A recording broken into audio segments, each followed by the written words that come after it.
Greetings. Yeah. Let's jump in. Let's get started by opening in prayer. Father, thank you for what a great group of small group leaders.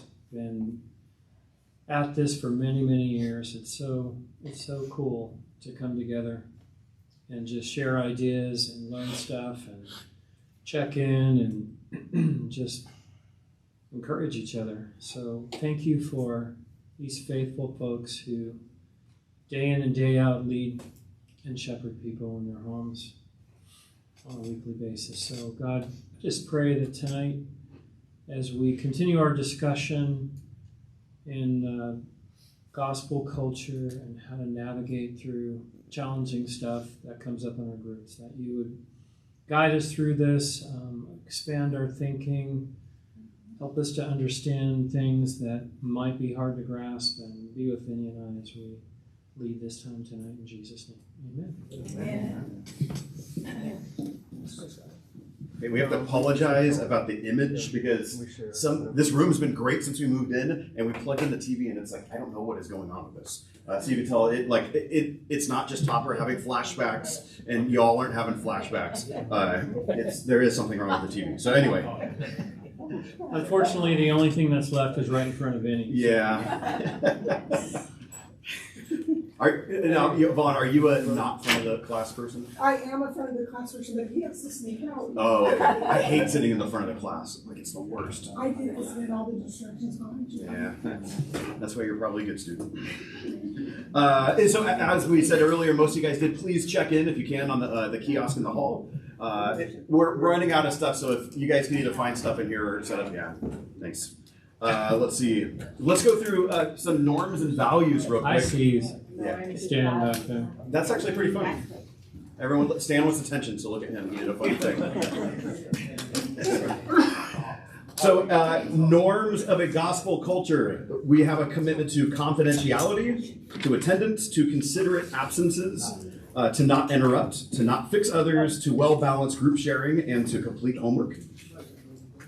And values of a gospel culture are desire to mature, desire to look inside, honesty, openness, true encouragement, wrestling, respect, acceptance, and prayer.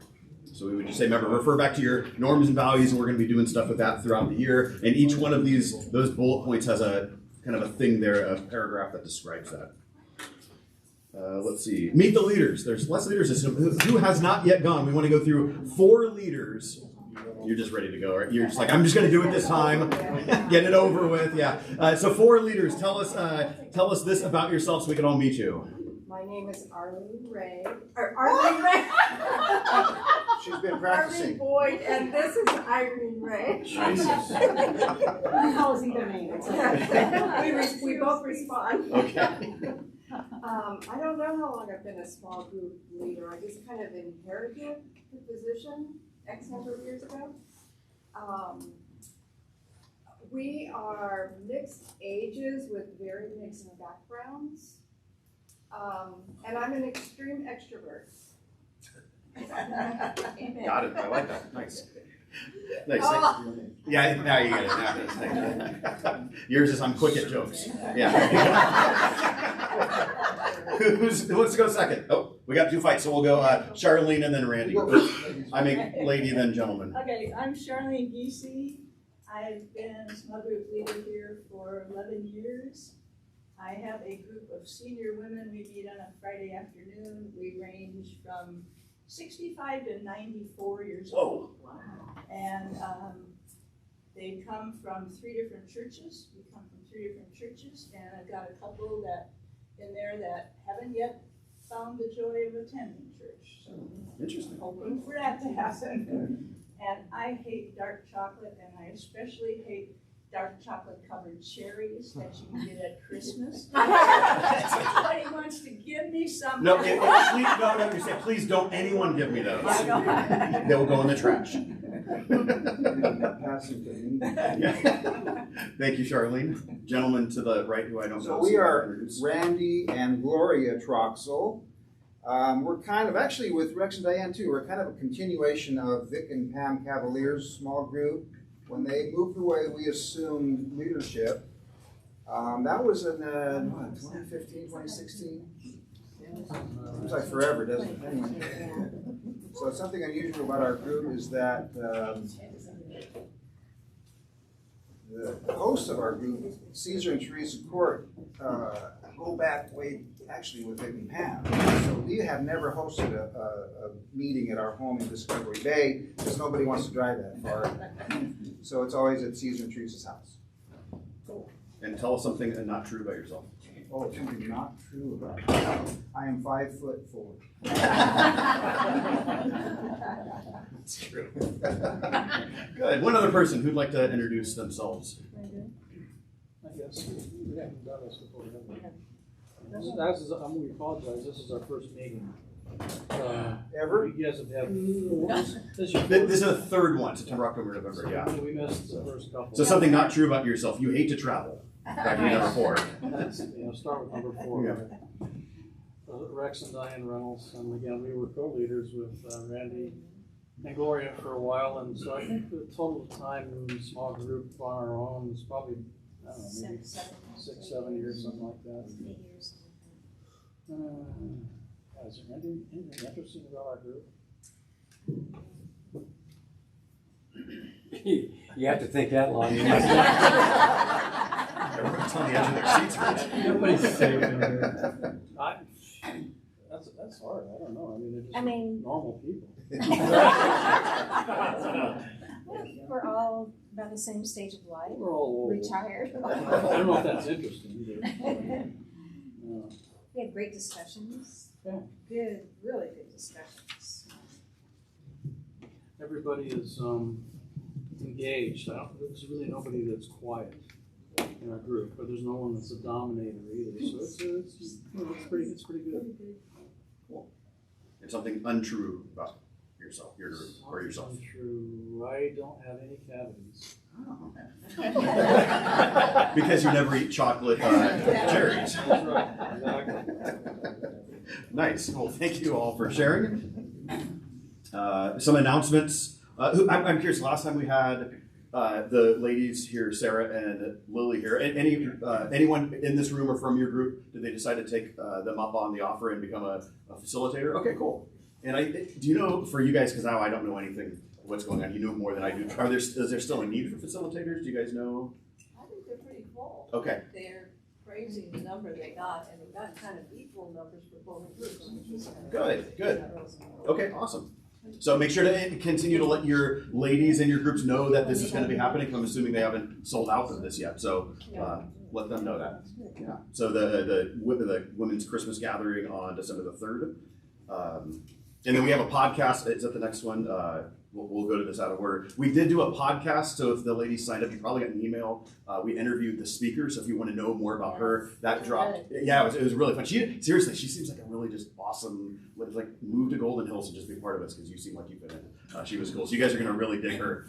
And we've been doing the testimony series, so listen to those as well because they've been so good. So every week it's like, oh, this one's my favorite. And then the next one happens. And then Diane is not here, but any small groups participating in Operation Shoebox? You guys doing those at all? Cool. And so I think you guys know, is it November 20th? Is that what the last date was? Yes. Okay, so you can still turn those in. Cool. Let's see. The web page. Hopefully everyone is utilizing that. One of the comments that I've gotten is, I just forget to go there. And a helpful thing might be, do you guys know how to bookmark web pages? That might be a helpful thing just to bookmark it on your toolbar or whatever it's called, bookmark bar. And then you could just go there and directly link into that. One thing to do, let's see, so you would life together, all one word, capital T, or capital L, capital T. Remember the James videos are on there for each week. All this stuff is on there. Obviously, we sent it off today. One thing that you notice is under helpful articles, there's a lot more stuff in there. And so we've been going through and finding stuff and unloading those. And that will probably change, or we don't want to make this huge library. But so check those out. A lot of the information that Matt had on there on the like when it was the public page, those are on there as well. So asking better questions, or no, it was gospel-centered small group booklet, and those sorts of things are on there as well. And then one of the things that Matt and I, we're not ready to talk about it tonight. We discussed this the other day, but we are starting to figure out what the sermon series are going to be starting for the new year on. But we're not ready to say, hey, this is what it is, because if something changes, we don't want to create confusion. So I'm guessing that at the December training, we'll probably be ready to talk about that. But along with that, we'll be able to say, hey, here's going to be the series. We're not going to do a study guide for the winter, but we'll probably have one for the spring study. And so that's where we could say, hey, if you want to follow along and still do a sermon-based study, use the sermon notes. Here's a recommended commentary to go through. If you guys want to do a study, that's something non-sermon based, that's where you could go to the sermon or small group resource list. And if we know that, hey, there's going to be 8 weeks or 12 weeks, that's where you could go through and click on that and just say, okay, I'm going to do Tim Keller's Prodigal God at 7 chapters. We'll do it for 9 weeks. And then some, you can figure out what you're going to do. You could just go through and there's all these options for things. We're going to do Matt Chandler's The Apostles' Creed for 12 weeks or whatever. So you have the opportunity to go through all those recommended options and say, hey, maybe we'll pick one of those, or just continue doing the sermon series. We just want to give you options so you're not scratching your head every time that comes along. Is there anything special for Advent? I believe there will be. Have you looked at the preaching schedule lately? Well, we're doing, same 4 messages, and we'll have sermon notes. Oh, okay. But there's no study guide or anything. Yeah. But we are doing Advent again, right? Yeah. Oh, yeah. Okay. Yeah. It starts in like 2 weeks. 27th of November, For the first one. the Okay. small groups, are there going to be questions like? Mm-hmm. Okay. There's always going to be that. Okay, good. Because whoever's preaching, whether it's Phil or somebody else, the instructions to the preacher are outline questions. Yeah. So that's like 52 weeks a year. Even if we have a guest preacher, that's what's going to happen. Yeah, if they're an outside person, then it gets a little sketchy. But we still try to do something. Yeah. Right? Yeah. They're told, come up with some questions. You don't get your honorarium. Dave. Sorry. On the, we're doing the sermon on our Bible studies, going over the sermons. If you don't do sermons, do you have to do one off your list? We would appreciate that. And if you have something, communicate to me and Vinny. We've done the work for you of vetting, how many, at least 15 different things? There's probably 20-ish, 25, 30 on there right now. And we'll keep adding to it. One of the things, some of the feedback we got before was, we don't know what to do. How's this one? None of you guys. But it could be, no, Joyce Myers probably isn't a good thing to do. No, and that's an actual conversation I had a couple of years ago. So that's when we decided, we need to do the work of coming up with some recommended resources so you don't have to worry about it. It's already been checked out. That's not to say that the ones we have are the only good ones out there, but if you find something, we would just appreciate knowing what that is. Not just to hold you accountable, although that would be part of it, but just if it's a really good one, maybe we would add it to our list. Yeah. So it's all about communication, that's all. And part of that, like there's another group that did something this year, it was after the fact, but they said what they did. I'm like, oh, that's a really good study. Like that's something it would actually be good to add to the list. However, doing it, we would want to make sure that we communicated and know, okay, are you aware of the areas that we actually differ from where they would be at? Just so we know that, you don't study something and say, oh, this is what it is, and then you hear something contrary from the pulpit, because we always want to have consistency there. So that's the biggest thing, is to know, even if it's, a study on a book of the Bible, and it's like, okay, well, what commentaries are you using? Or, there's a lot of different thoughts out there. So what perspective is it coming from, and just knowing where where there's going to be continuity and discontinuity, because it would be the worst thing ever not the worst thing ever, it's hyperbole, but to do a study and you get all wrapped up into something, and then you come and hear maybe a similar teaching, and it's like the Phil or whoever's preaching something completely different. That would be very confusing. It's like, well, who do we believe? So we always want to try to push to have as much consistency. We should have a training on what would happen if that happened in your group. Yeah. Like what to do. Do you want to scrap what we're going to do? Let's do that tonight. Vinny, did you get the results of that survey together, or? Of the one online that you guys asked? For study guides? Yeah. Yes, yeah, and that definitely helps us as we move forward to figure out, some changes. And we'll send another one out, we'll probably do a bigger one to everyone in small groups, because I think we just send it to small group leaders. Yes. So what we'll probably do, what week are we? Is it a week 11, 12? I'm so confused on them. 10 was today. Is it 10? I work ahead, so I'm always confused on which one we're in.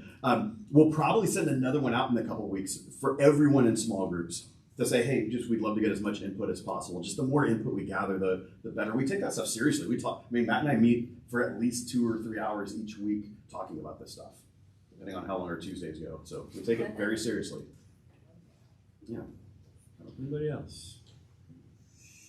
What else do I have? On that webpage as well, just a reminder of dates.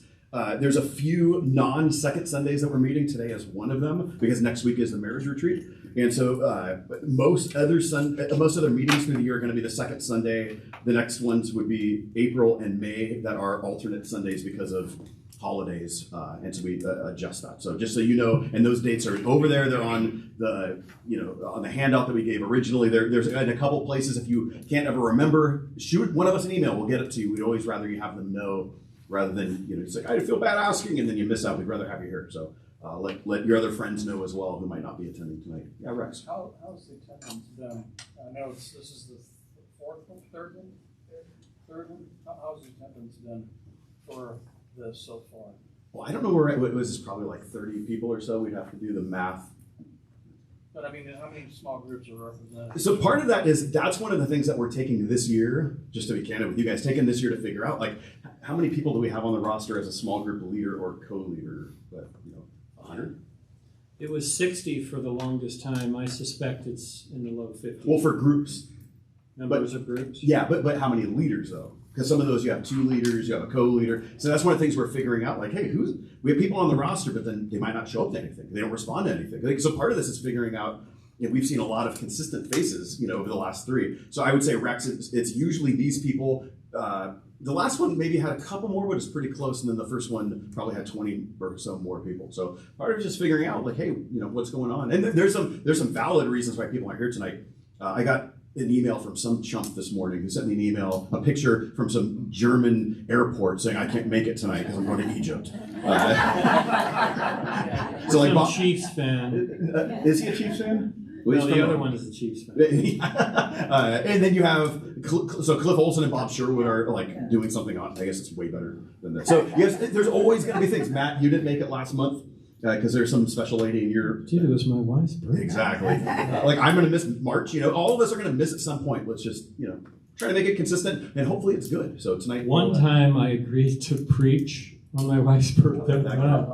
I have yet to hear the end of that. But it's not that it's the week leading up can be hectic. Yeah. To preaching. So then you heard 2 sermons. I said... He gave a sermon and heard a sermon. Yeah.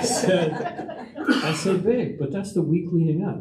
I'll be done after the 10:30 service. And she said, but it's my birthday week. That's princess mode right there. I got one. Yep, it starts like... Let's be honest, some of you are princess mode. Let's be honest. Yeah. See what you could have been doing all this time? I didn't know about birthday week. Birthday week. Obviously, Stan doesn't have a princess mode. Birthday yeah, Christina doesn't go princess mode. Yeah. Yeah, I can go princess mode? That's a thing? Really appreciate it. Sure. You're welcome, guys. You guys should get involved in marriage ministry. All right, what else do we got? Job security for marriage ministry.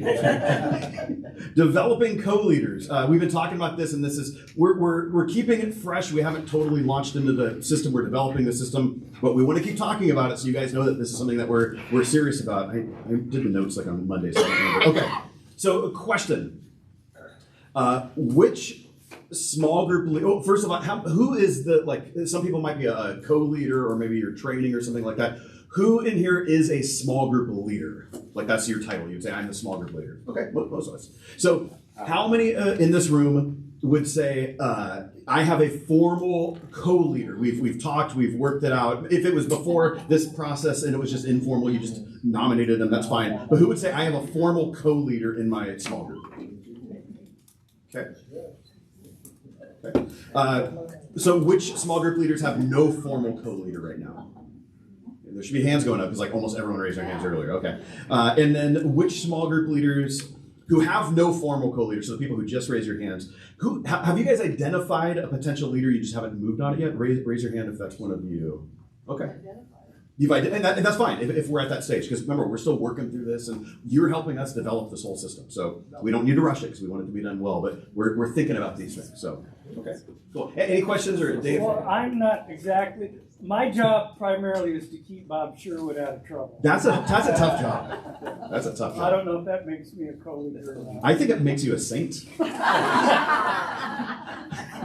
We should canonize you. I would definitely consider you. So that's the other thing. Would you guys consider yourself co-leaders in terms of co-leading the group, like you're both the small group leaders? Or would you, because that's actually something I'm just realizing now, the term could be used as co-leaders, like there's two of us who are leading this group together, where we have been using the term co-leader as someone who's coming underneath in terms of training. So I'm just thinking. Yeah, I thought it would be good to pause and make sure we're all using the same definitions. Yeah, that's really good. When we say co-leader, we don't mean you're grooming somebody to take half your group and start another group. We're not talking about that. Could happen, but that's not the goal, right? We talked about this a couple months ago. It's not you become a small group leader, identify a co-leader, and then 1 year later give birth. Remember that term, give birth to a new group, which was weird. That really freaks you out because you mentioned that. And then they do that, and then you see a little chart. And next thing you know, we have 500 small groups. But we're not about that. Yay. We're about identifying somebody in your group that is interested, qualifies, right? Through all the things that we talked about, I think it was back in September. What are the qualifications? And then giving them opportunities to do the various things in your group until one day maybe they might want to start their own group. But there's no time frame on that, and there's no like guilt thing hanging over their head. So in my group, I probably lead the discussion. I don't know, Rick, once every 5 weeks or something. And I've identified at least 4 or 5 other people that are really good at that, better than way better. Don't shake your head, yes, Rick. Why? Self-deprecating. So to me, it's about empowering, equipping, delegating, coaching. How'd that work for you? How'd that go for you? And lo and behold, people are being discipled into great group leaders. We also share the load for the prayer time. Some people are really good at guiding prayer time, keeping it on track. Rick's wife is very good. She introduced the prayer cards to the prayer time. So it's been a load off of me, is what it's been, right? Because you're doing your thing all day long, and then you got group. And if it's all up to you, that can be like, man, these people are coming over. I got to be on tonight, right? But most of the time, I'm just able to attend and enjoy the gifts for the people in the group. So it's great. So in the case of Dave's situation, let's use him as a model. I would say you and Bob co-lead a group, but you're both the small group leaders. Yeah, sounds like we're kind of similar to Matt in that we rotate, facilitator, is that the word? The teacher, whatever that week. So we have Bob and I, and then we are kind of training 2 others. Mm-hmm. And we just rotate that, and then Bob and I both kind of prepare to, help guide if need be. Yeah. And it's through that process, maybe you'll agree with this, Dave, it's through that process that somebody discovers, I might want to do this. I might want to be a small group leader. I didn't think I could do that. I didn't think I could lead a discussion like that. And then they have this, motivation, and then now they're on a different track. So then we look at the MTA, we look at the qualifications, we look at where they're at, are they ready? And then the next thing, they might start attending here. So it's pretty cool. And I'm curious, knowing you and Bob, didn't Bob kind of begin that way with you? Didn't you kind of mentor him? And did you guys' relationship establish that way? Pretty much. We were both in another Bible study group for years, and then during that process and the process of teaching discovery, many times, we kind of, mentored Bob, and he's come a long way. He's pretty sharp. So a lot of social issues. Yeah. So we can pick on him. It's not here. It's not gossip if it's at church. So good. Yeah. So we'll keep talking about the co-leader thing and developing, and we just want to make sure we're keeping it fresh in our minds and we're thinking about that sort of thing. So, cool. Let's get into tonight's topic. So we want to build off of what we did last time, last month when we had Summerman and when we talked through some things. So let's review quickly what we talked about and some of the important points. So this will be definitely part of the notes for the night. So as a review, here's what we spoke about last month. And I'm sorry that the screen's all weird. Hopefully we'll get fixed this week. Okay, so here are basically the three main things that we talked about last week. And this helps us think about just issues that come up within groups or within ourselves. The first one, we talked about unity versus uniformity, and we could say unison and uniformity are basically the same concept. So we have uniformity in essential things, and we would say even for us theologically, our affirmation of faith is a great way to say these are the things that we have uniformity on. But then we would have unity in non-essential things. So that could be a number of things, but it could even mean potentially, depending on the affirmation of faith, some of the ways we parse out those ideas. So the best example to use in that is how we view the last point in our affirmation of faith on last things or end things. We all have uniformity in saying that we all believe that one day Jesus will return, God's going to judge the world, he's going to make all things right, and his enemies will have punishment and his people will have eternal reward. Like everyone, like if you don't believe that, like you have some major Christian orthodoxy issues. Okay, so like everyone has to have uniformity on that. However, there's going to be multiple perspectives on how that plays out based on how we understand the Bible, and in that we have unity. So we could say, hey, we might not agree in this in terms of timing or how we maybe understand theology, eschatology, that sort of thing. We have unity. And I don't land where you land that, but we could both agree that we're figuring this out, and it's okay. You know what I'm saying? So there's degrees of what do we believe? We have to believe the same thing, and what can we have unity in, even if we have differences? So we talked about that. We talked about the difference between straight lines and jagged lines, how straight lines are where the Bible speaks clear to a subject and establishes a straight line between God's word and a modern ethic or a modern idea. And these are oftentimes, we would call them uniformity issues or whole church issues that united church. And we can say this is what we all believe on something. Whereas jagged lines are where the Bible doesn't necessarily speak clearly to a subject, and so it allows for various understandings, or it allows a jagged line between God's word and the modern idea or the theological idea. So these are unity issues, these are Christian freedom issues. They can be important issues, right? So we don't want to minimize it as saying they're secondary or something like that. But they could be morally significant, but they're not at the level where we would say a Christian has to believe this. Okay, because that's where we have issues. So we leave room for disagreements. We have Christian charity is what we talked about there. And then the third thing that we talked about, oops, like I said, I should have had that. The third thing we talked about was conscience, and how our conscience is the conviction that we've developed. It's our sense of moral goodness or blameworthiness or feelings about right and wrong. And so everyone has this, and we are always seeking to calibrate our consciences towards God's word and to the Jesus ethic, if you will. We all want to be conformed to the image of Christ. And so we recognize, though, that we are imperfect creatures, imperfect beings, so we're going to get stuff wrong. Myself is always going to get in the way. And so I'm constantly having to calibrate my conscience to make sure that I'm actually going after truth and I haven't developed a conviction that's just me speaking. And so we calibrate it by educating it with truth, with community, and with wisdom. So with truth, with God's word, being faithful to the text. We do this within the context of a local church. We're not just on islands as ourselves. And then we calibrate it with due process as well, using wisdom and saying, hey, we don't have to figure out everything today. Right? We could spend time processing through it. And we have this instant gratification culture, which says we have to know all the answers to everything right now. It's okay to say, I don't know about this, and spend time processing it. You're okay.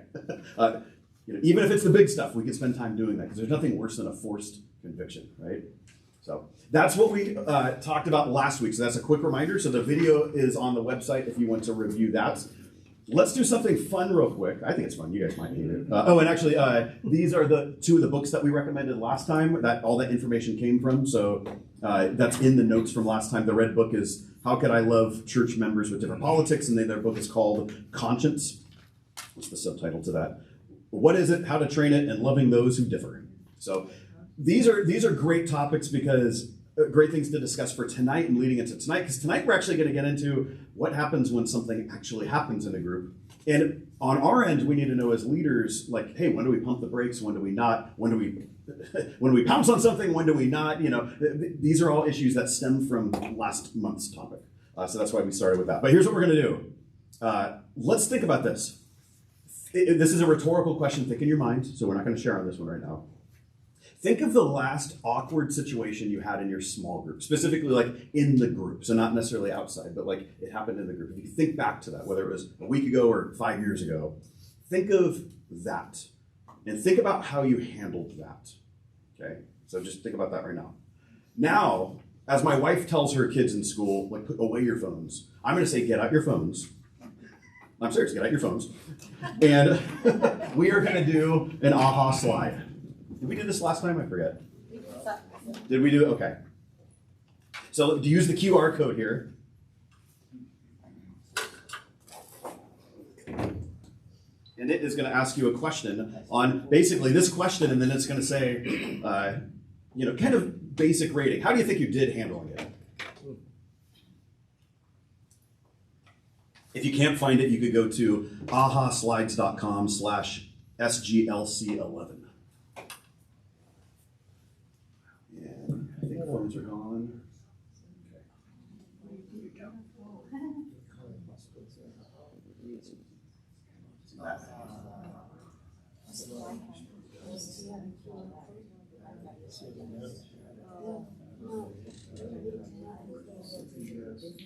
You got it. She does, I don't know that she has a QR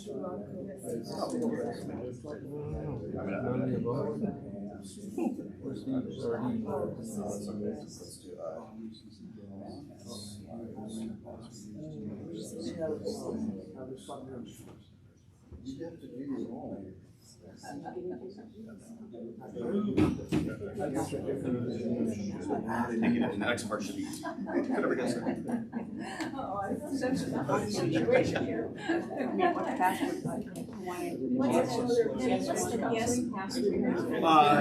GHCC guest, all one word.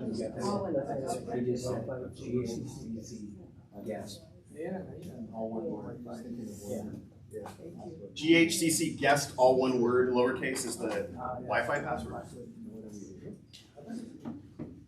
So far, overwhelming, saying, hey, how did I handle it? I was okay. I was able to get a handle on the situation, but just enough to calm things down.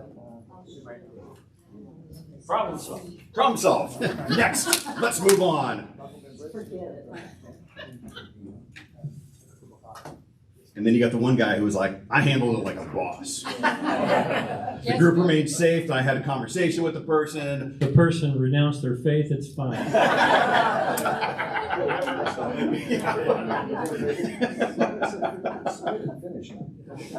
That's so good. All right, everyone good on this? So it's you can vote later. Don't worry, it's not going to affect if you get to heaven or not. Just a fun thing to do. So we'll probably do more of these as they go on because I think they're fun to interact. Maybe we'll check on it later if you get back to that. All right, so Matt, let's talk about this. So this is definitely something that's popped up, and as we started asking you, like, hey, sometimes you guys, we ask what kind of topics to talk about, and sometimes things just come in. We're like, okay, this happened in a group. So we're like, great, that's a great teaching topic. So that's happened a lot. We have like a list going of topics, like basically what we hear from you guys. But this is definitely a common one. This isn't, like what we're going to talk about tonight isn't abnormal or anything. It's going to be instantly accessible for all of us. So let's talk about gospel culture response to relational difficulties. It's already going to be fun, right? So how do we respond to comments that might agitate or be perceived as divisive? So let's start with this. A divisive conversation, how do we respond to comments that might be agitating? And remember, agitating, it could be like bad and like awful, but it could just be something that disrupts. Okay, so we're using that word kind of loosely, because it could be good motive. It still is divisive, though. It's just dividing the group, or it's messing with stuff. So the problem with divisive conversations within a small group is that they disrupt the normal flow and expectations for that group meeting. Right? So that's something that we want to be aware of, and that's why we want to avoid them as kind of like the gatekeepers, as the shepherds of the groups. So divisive, it does mean to cause disagreement or hostility. And so we want to say is that regardless of the intention, comments that are divisive, they can disrupt the safety of a group in a sense. Because when people come to a group and they don't know what to expect or they don't know how it's going to go, that's literally what it means to be unsafe. Whether it's like completely hostile and mean or just kind of weird and it's like, it's just agitating. So you have thoughts on that? And I just wanted to add that this could happen during like the sermon-based study discussion or even sharing prayer requests. To disrupt the normal flow of sharing prayer requests, somebody opens up and starts talking about something fairly personal, and somebody jumps in there and does a little kind of a fix thing, or, hey, here's what I would have done in that situation. To me, that is threatening the safety of the group, because now that person doesn't feel like they can continue to open up personal things. Now there's this fear that somebody's going to interject something that they should do, which communicates you didn't do the right thing. And that it's just an example. It doesn't always have to be in the Bible discussion. So be aware of that. It could be any time during the group. Yeah, absolutely. So some things to caveat this with is that we're definitely as we get into this conversation, I know one of the things we might think is like, well, wait a minute, what happens if they do this? And so let's create some boundaries first. First off, God's people always stand for truth, but we do avoid divisiveness. And so we do stand for truth, first and foremost. 1 Peter 3, in your hearts, honor Christ as Lord, as holy, always being prepared to make a defense to anyone who asks you for a reason for the hope that is within you. Yet do it with gentleness, respect, having a good conscience, so that when you are slandered, those who revile your good behavior in Christ may be put to shame. And they shame themselves. The point is, you're not putting them to shame. For it is better to suffer for doing good, if that should be God's will, than for doing evil. So, we give a defense. Pastors, one of the jobs of pastors is to guard sound doctrine, and elders, that's their job. And so even as small group leaders, in a sense, that's our jobs. We still do that. So yes, that is important. But we also need to watch out for other things like being divisive on our end as well. And how awful is that when I'm just thinking as a husband or a father. This happens more because my kid's 5. My wife's pretty much a saint. But my kid, he's at the point where he'll say something really mean because he doesn't know how to do anything. He'll be like, I hate you. You're bad, Dad. And it's like, he's doing something to hurt me, so what should I do? Of course I should say, well, you suck as a son. That would not be good, right? And so, I don't know why, but I see you doing that. That's usually when Shayla looks at me and she's just like, just walk away. Just walk away. She's telling that to Mateo. Yeah, I know. Both you guys, get out of here. Yeah. But the idea is that just because he says something that's awful, that would be more awful for me to respond in kind, because I ought to know better. And same thing, small group leaders, we ought to know better. We're still humans, and even when my kid calls me a bad dad or whatever, it's that digs me, and that's easy button right there. But I still want to respond, but I can't. I have the responsibility, and so this applies for the people in a group, but also us. So Romans 16, I appeal to you, brothers and sisters, watch out for those who cause divisions and create obstacles contrary to the doctrine that you have been taught. So this is something we watch out for.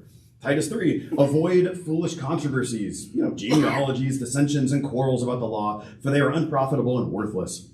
As for a person who stirs up division, after warning him once and then twice, have nothing more to do with him, knowing that such a person is warped and sinful, he is self-condemned. So this isn't talking about small group members, or probably not even people within the church. It might just be outside. But there's that warning, we pay attention to this stuff, and we need to take it seriously, because this could make your group toxic.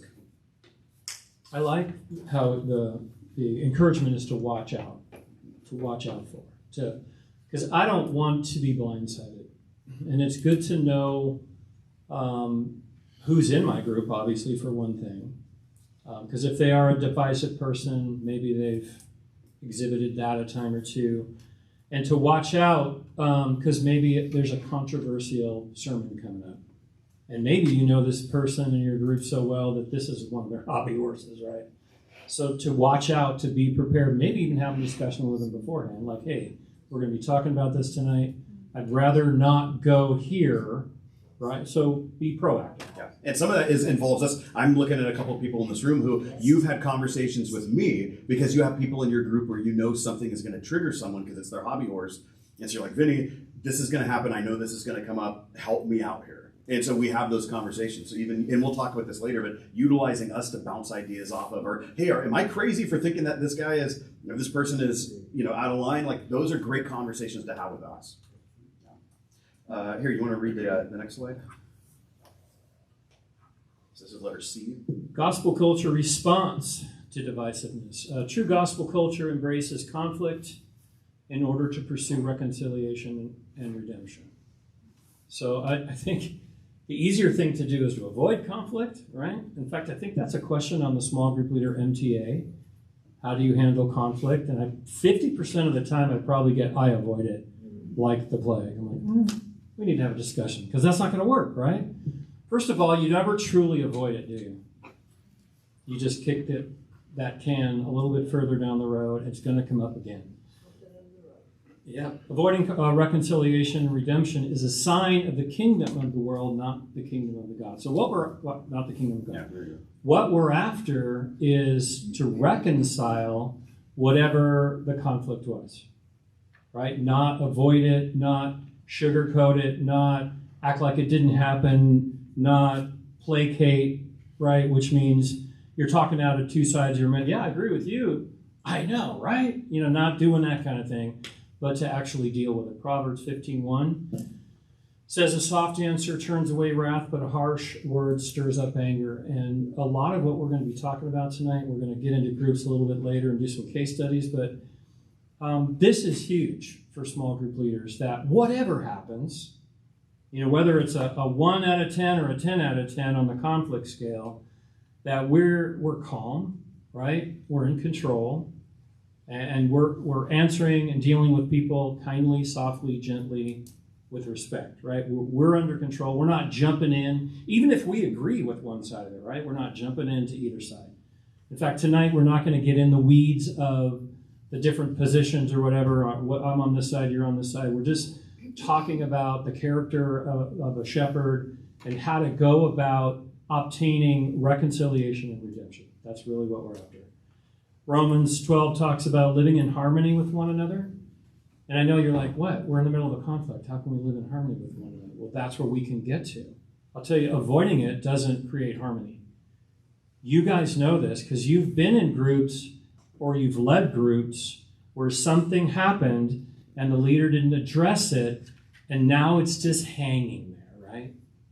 Right? It's just because it was never reconciled. We're not talking about it anymore, but it's the elephant in the room, right? Because it's unresolved. Do not be haughty, but associate with the lowly. Never be wise in your own sight. Repay no one evil for evil, but give thought to do what is honorable in the sight of all, if possible. So far as it depends on you and small group leaders, it's always going to be depending on it. We have to be intentional. We have to take responsibility. Right? It's not, man, I hope someone else deals with this. It's depending on us. I'll live peaceably with all. And to get to that peace point, we have to have reconciliation and redemption. Beloved, never avenge yourselves, but leave it to the wrath of God, for it is written, vengeance is mine, I will repay, says the Lord. Do not be overcome by evil, but overcome evil with good. And just a point of this, like I'm teaching through Romans right now, so I just taught through this passage last week, so I'm fresh in this.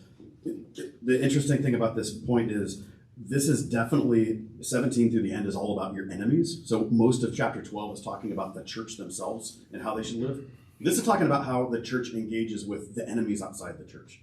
And so even this phrase, if possible, so far it depends on you, live peaceably with all. This is referring to all the things that you do, your posture all the time.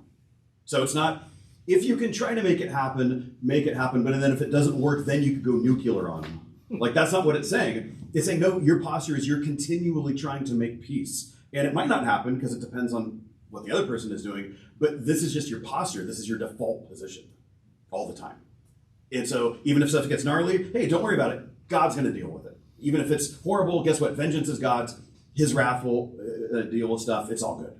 Like, you just keep doing your thing. And that's the point. So if that's Paul's charge for our posture to those outside of the church, how much more is it encouraged to reconcile within the church? It's just expected that that will happen. And that's our context for what we're talking about is within the church. Right? I think that the whole 12th chapter of Romans is a complete explanation or even a picture of the attitude, the attitude that we as Christians are called to have. And I think it's important to understand it is attitude. And this is the attitude we are called to have.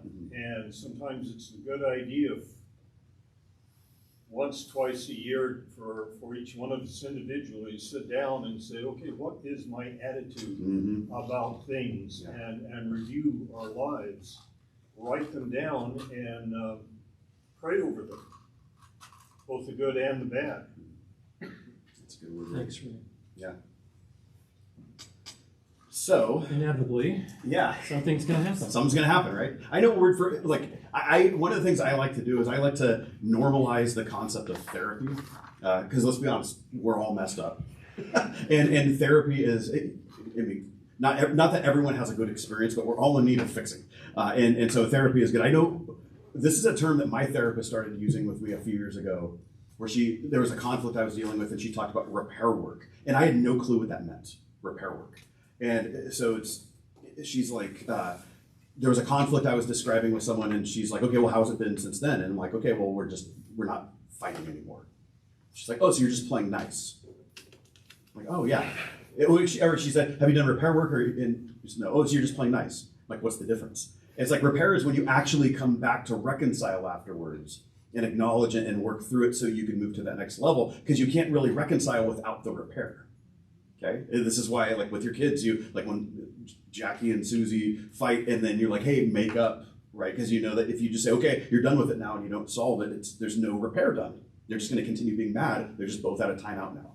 Can I drop a mini hand grenade? Not in that, yeah, but just in this whole conversation. I don't know why I feel like I should say this, but it could possibly be that you're here tonight and you're like, "Man, we don't have any issues in our group.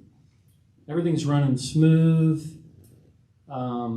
Let's get to the next topic, because this really isn't relevant for me." And I would just say two things. Number one, as a leader, I had to learn as a leader to pay very close attention to language or words people are sharing, but not only that, but facial nonverbals, facial expressions. And pretty soon, with some training, I was able to pick up on, oh, somebody's having an issue. And they never said a word. Sometimes it's, I know they're having an issue because they never said a word. And they usually say a word. So I've developed, with a lot of help, I've developed some skills to be on the lookout and to be alert for issues. And I concluded we're all struggling with the same sin nature, the same culture that we live in, the same tensions, even in the church. You guys and I have been around long enough to know there's no way a group of 10 or more people are going to just cruise through the book of James, of all things, without any tension. And if that's happening, I would say push the envelope a little bit, because we're not saying this is a bad thing, that there's conflict. Well, Andy, I'm even thinking about this as you're saying this. If you had a couple in your group who was maybe engaged, right, and they're going to get married, and maybe you're not a marriage counselor, you're not going to do premarital with them, but maybe you're just talking about some stuff, and you're like, hey, so like, how often do you guys fight? And like, oh, we've never had a fight. We've been dating for 4 years, we've been engaged for another, and we've never had a fight. Like what was the response? Uh-oh. Like, we would say like, wow, that is unbelievable. Tell me the key to your magic. It's like, oh, okay. So what you guys are both passive people who avoid conflict. And there's actually a whole bunch of stuff that you don't want to go through, and this is just going to totally blow up at some point, right? And obviously a relationship like that is not the same as a small group. Maybe you do have a small group where you just don't have conflict. Maybe that could happen. But if a group of people is together for long enough, or you get a new piece in there, chances are something's going to happen. Yeah, just be that leader that's open, to have open door. You can ask Rick at the break, Rick Poling back there. We have a bunch of mature, awesome people in our group. And if you just attended the group, you would say, man, that's got no issues going on in his group. These are great people. But as a leader, because I've established the fact that you can come to me with anything. Fairly regularly, somebody will come or call or want to talk to me because something triggered them in the group, and the rest of the group was probably oblivious to it. But I know and they know. And so we're going to get into repair work here, but sometimes the repair work is just with me and that person. But just encouraging you to develop that sixth sense of, okay, something's off here. Instead of whistling in the dark thinking everything's great, everything's great. Just expect that people are going to come in with, they might have brought the issue in. Mm-hmm. Maybe it didn't happen in the group. They're just projecting whatever happened today.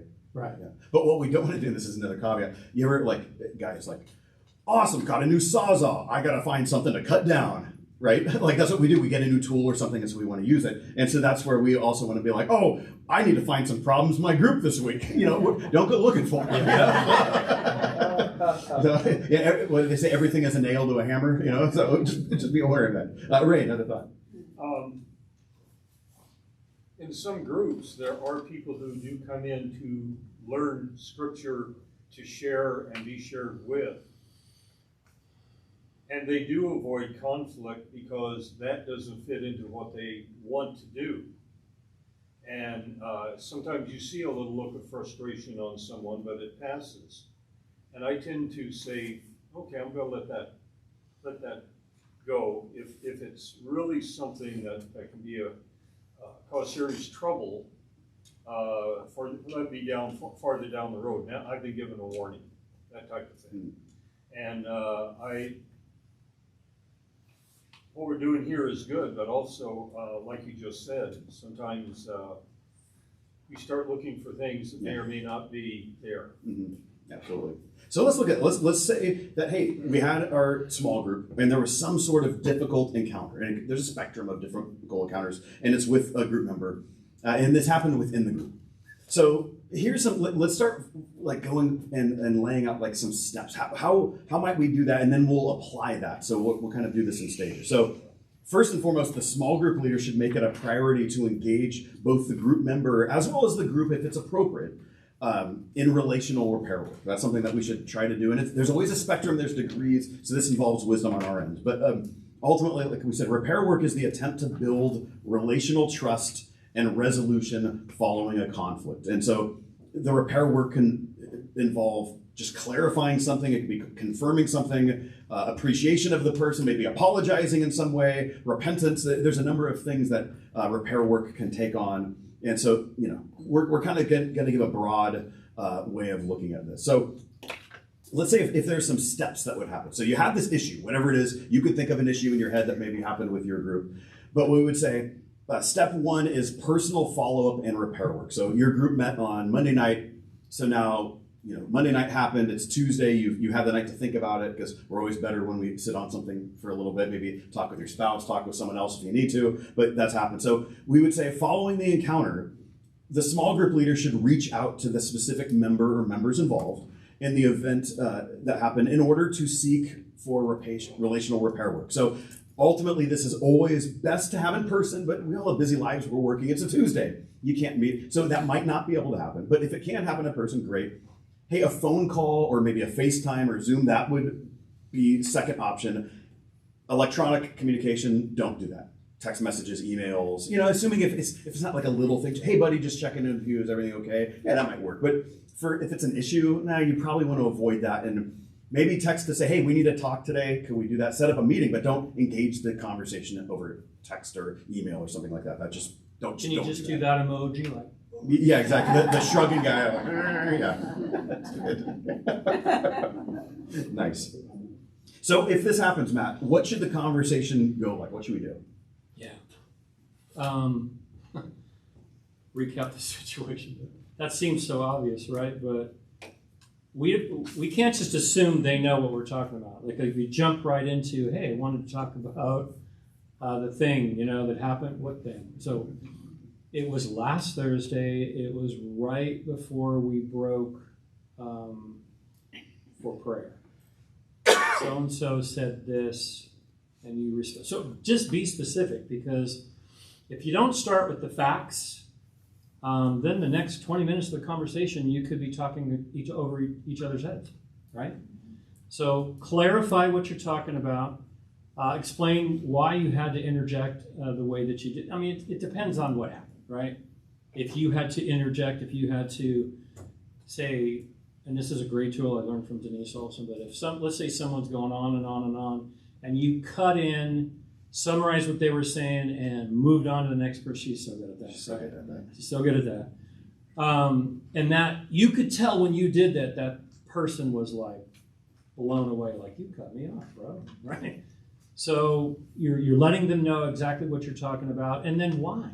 This is why I had to do that. And when you're interjecting why you did what you did, instead of saying, well, you kept talking, you're always doing that, you're a dominator, you, it's better to come at it and just say, hey, so I was sitting there and I was watching what was happening, and I kept thinking to myself and saying to myself, these are really, really good points, but I'm concerned because not everyone else is having a chance to share. So I'm just giving this person the perspective of the situation from me, not climbing into his head and claiming I know why he did what he did. Does that make sense?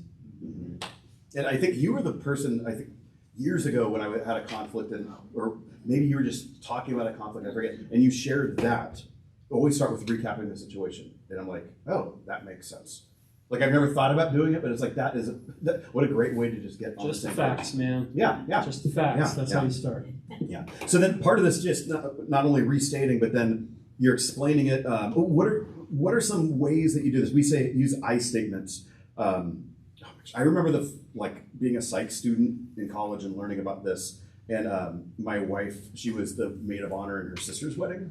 So right off the bat, if you were ever the maid of honor in your sister's wedding, it was like, right? And so I remember it was just like brutal between the two of them. And she's like, I'm going to call her and tell her this. And I'm like, babe, you need to use I statements. I'm like, so smart, right? Because I just learned this a week ago. And she's like, what's an I statement? I told her, I'm like, well, don't say this. Say, when you said this, I felt this. And she's like, fine. And I won't say much. My wife was like, I think you're being and I'm like, no, that's not an I statement. But it was, so saying an I statement isn't like, I think you are this. It's using statements that how the situation affected you, right? Shayla, if you're listening to this, I'm not agreeing with anything. She knows about this and we joke about it all the time. So it's just keep digging, man. But we haven't had an argument. We haven't had an argument in 20 years. It's been amazing. So, what is the point of I statements, though, and what's a way to craft them? I statements calm down the situation, right? You statements escalate the situation. Like it's an accusation. You're doing this, and they immediately have to go on the defense to defend themselves.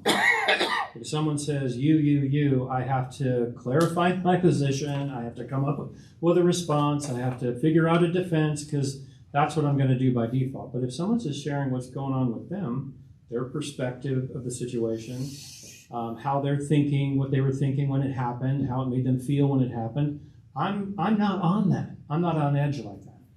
I'm actually more apt to engage versus shut down. If you're coming at me, I'm going to shut down. And that's going to be appropriate for something where someone made an inappropriate joke or comment, or maybe they just talked about something that was, it's like they were trying to be divisive. And it's like, hey, when you brought this up, I just felt very, and fill in the blanks. Like that would be an appropriate time if that was the problem. If the problem was more of, hey, like when you said this, you actually violated group norms and values. by breaking the confidentiality of someone else that you just kind of gossiped about someone else's prayer request, or the comment you made, it actually goes against our statement of faith.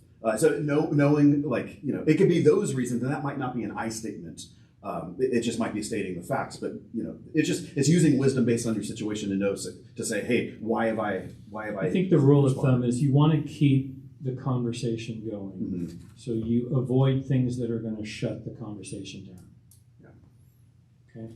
So with that, then, we should always demonstrate our concern for the entire group, which includes the person. Like, hey, the reason why we're having this conversation right now, I know it's weird, I know it's awkward, but my job as a leader is I need to make sure that I'm keeping the group safe, and I care about everyone, and I care about you, and I want to make sure that you're safe as well, and so that's why I'm having that. So you're affirming the person and the group as well. It's not making it like a, hey, all the group's mad at you, so now I'm just, you know, I'm bringing this up and shaming you. It's you know, you're genuinely concerned and caring for that. I actually used this on my neighbor with barking dogs. Ooh, I need this. Tell me about this. Yeah, it was, man, I so wanted to just say, take those dogs. You know, did anybody have barking dog neighbor? Yeah. Barking dogs? So I just sat down. I probably took 45 minutes, and I crafted this I statement to kind of, you know, I really like Zeus, that Great Dane of yours. He's such a great dog. No, I'm just kidding. But it kept the conversation going because I didn't start off jumping in his face about his dogs. I just eased it. Now, he probably thought, you're probably just easing into it. But still, it kept the conversation going, and the dogs had barking collars, so it was good. I wish that's all. No, it's 2 German Shepherds nonstop. It was like at 10 o'clock last night. Oh, is that your house? Yeah. I'm having major issues. Anyway. So Vinny decided to move. I know. Actually engaged. Literally, I'm moving, yeah. Okay. So we demonstrate our concern for them, and also knowing that providing honest feedback, even when difficult, is showing that you care for someone, because it allows us as a community to thrive as brothers and sisters. So that's why, you know, tell them that this is why we're doing it, and this is why we're having the conversation. So number 4 then is clarifying future expectations. How does that work? So you've had this conversation, and the conversation is going to go one of a couple different ways. The point is not just to have the conversation; it's to have repair. So how do you gauge it towards the end of the conversation to know if it's getting through, or what you should do next in your next steps? What do you do with that, Matt? Yeah, this one. If you don't do this one, it's one of those things, again, that's unresolved. So you've had the talk, right? They've said, okay, yeah, I know the time you're talking about, I understand what I did, but if expectations aren't communicated like, so next time we meet, I would appreciate it, or let's agree that whatever, we're not going to do this anymore. And if it happens, then this will have to happen. So there needs to be that final closing thing. Otherwise, everything you just said doesn't hold very much weight or authority. So this is what happened.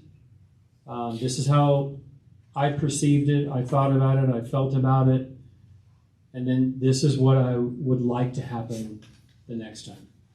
Okay? So it's getting them in some way, either hearing it from, you don't have to force it out of them. Maybe they're like, oh man, I didn't even realize I'm doing that. I'm sorry. You don't really have to push at that point because they're getting that happens more often than not. When I say, when you said that, here's what popped into my head. I thought this and I felt that, and more often than not, the person will go, that was not what I was going for. I'm sorry. I had no idea I was coming across that way. And then this last part's a piece of cake. It does itself. Yeah. So the difficulty is when they're not getting there, they're like, you've kind of led them, but they're not getting to that point. So that's when we might need to ask more leading questions, like, "Hey, do you get where I'm going at here? Do you see how that could be a problem, or however it may be phrased?" Hopefully, it's not this pushback, like, "Well, I was justified in cutting in on that person because they're stupid." And if that's where it's going, and that's that's easy to point out, to catch like, okay, this guy or this person's not right. What do you do though if they're just not? If it's just Just to ask questions. Does this make sense? Are you tracking with me, church? No, just keep the conversation going. Try to get to that place where he can see your point of view. It doesn't mean that it's always going to happen, but you're trying. You're doing your best. Yeah, because ultimately you don't want to come back to the group unless that gets resolved. And we could actually go to the moving forward one. If it's worked itself out, confirm that they're actually going to be back next week. Because how often are people going to feel shamed and like, okay, they don't want me back, or there needs to be something where like, hey, we're going to see you next week, right? You're going to be back. I mean, that might not be the case. It might already be cherry, but like if it's weird, confirm that. Like, hey, we want you back. Yep. When should be the time? Gotta... Yeah, Oh, just okay. I don't know if it's appropriate, but they talk about, and it maybe fits in with moving forward. They also say if you get to that resolution and they're good, the next thing to do is to do something good for them, like as that last step, because it really accelerates the healing process. If you just, they say, in fact, it says love your enemies and do good to them. Not necessarily like the people are your enemies, but once you do get to that clarification, like, okay, we're on the same page now. Now you do something good for that. Like, and so I'll give just one example, just from Major League Baseball. I remember Wade Boggs, there was a fan in Yankee Stadium who gave him the business like every time he was there, just said all this stuff. And one day he walked over to him, and just signed the baseball and gave it to him. And he said from then on, whenever he's in Yankee Stadium, this guy was his biggest fan, like rooting for him, like, yeah, go away, whatever. So that whole idea around like, you do something just good for the person, and it just really does heal that process along. Yeah, could be depending on the situation. Yeah. Yeah. So for something small, it could just be like, hey, we're talking about, cool, we're done, see you next week. If it is a little awkward though, they might not even want to come back. Oh my gosh, is everyone thinking about this? Do I come back next week? What do we do? Is it appropriate? When is it appropriate to actually talk about it with the group? And when is it appropriate just to talk about it with the person? I think that's a really good question. That's because why bring the group into something that the group doesn't even know exists? So if this is a situation where it really is like, it's something you're picking up on, or it was maybe a slight thing, that's just a you and the person situation. Yeah. Proceed with caution on that one. You don't want to bring it to the group. They're like, we had no idea. Like, what was the point of that? So I think the rule of thumb is if the group's aware of it, you gotta, the closure has to be in the group.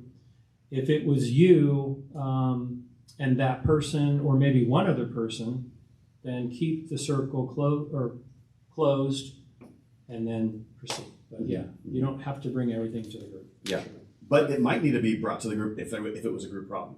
Because if the issue is in the group, the repair work needs to happen in the group, not just one-on-one. Especially if they're not coming back. Yes, yeah. Then you really got to tell them. Yeah. So if you're having a discussion within your group and a controversial item comes up, is there anything wrong with asking the group for their perspectives on that opinion so that it's not just you and that person having the discussion, and maybe solicit some input from the group on,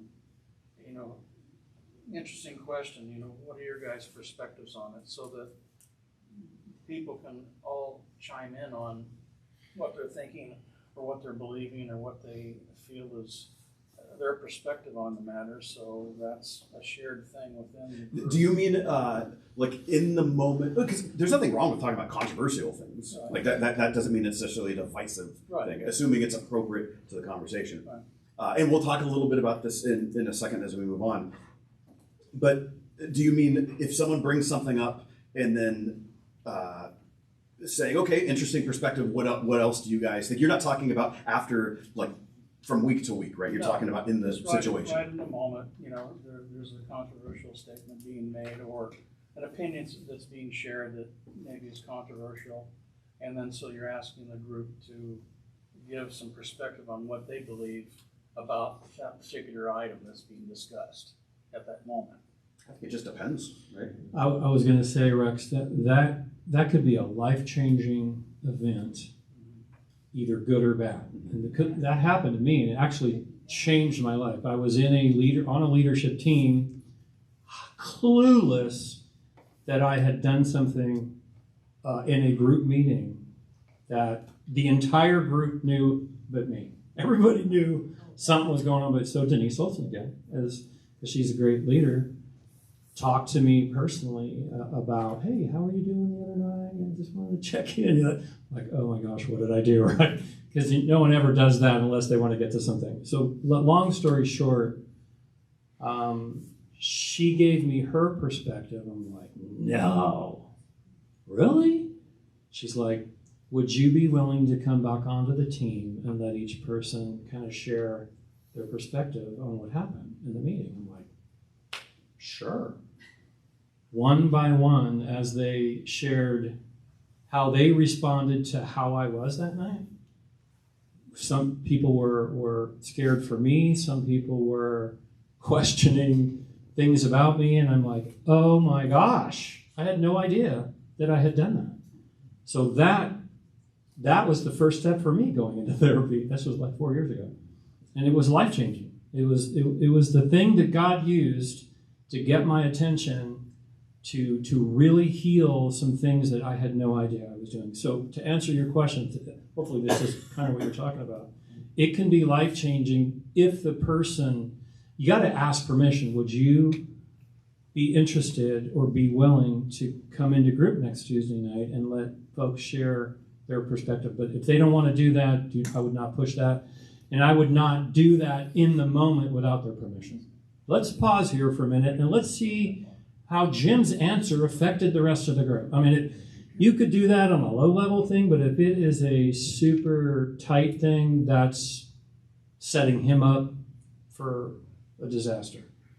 So again, this could be an incredible opportunity, but it's got to have the right leader. It's got to have, the person has to be willing, and the group has to be prepared to do that.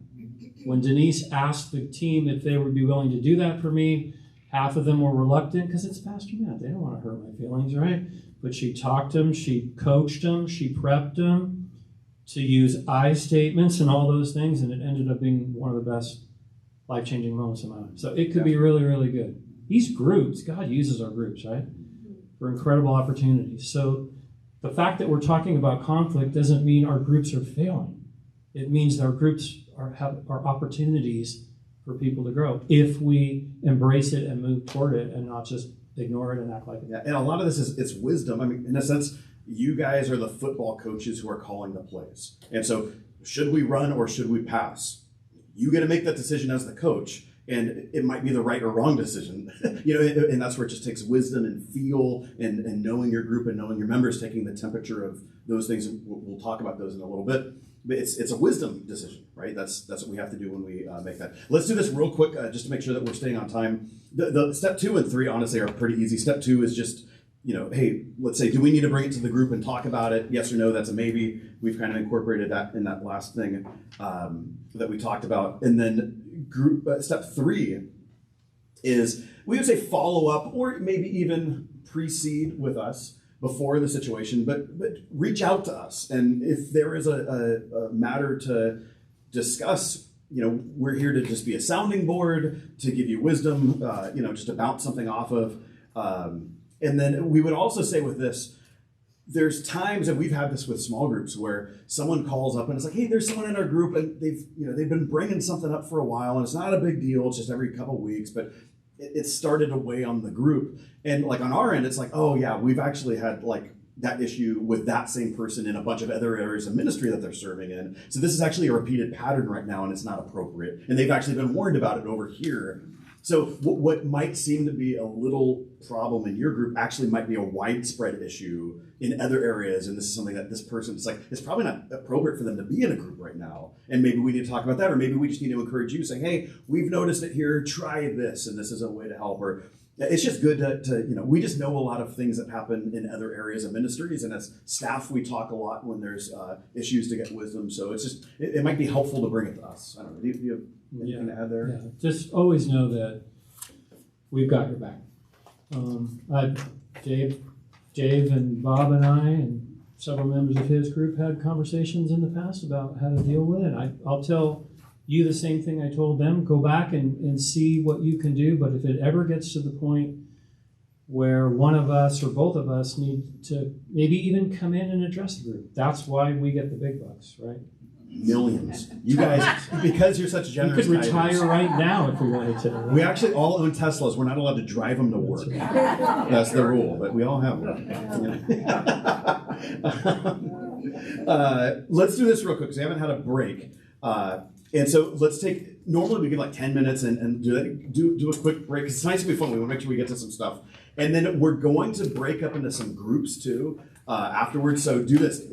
Go to the restroom real quick if you need to. And then while we're here, kind of divide the tables up into groups of 5. So like you could split up tables into Just like put put the them tables together. Yeah, and kind of have pods. Or if someone wants to go off into another, do it. But we have 30 people here, so just do however many 6 groups of 5 or whatever that is. I didn't do good math. So all these tables turn toward each other, and we'll have 6 tables. Yeah. So let's go do that. Be back in 7:25 on my watch, and we'll start with the next section.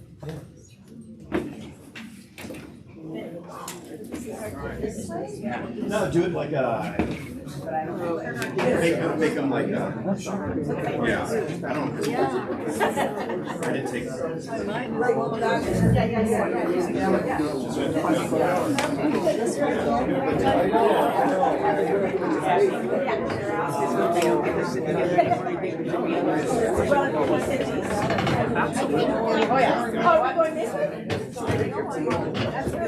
So go back to the app store. No, honey. No. 5 people. 5. Oh, they're already getting their tables ready for you. Oh, okay. But we don't know what you're going to Have a topic about it. It's a real small. Okay. But there's another step. So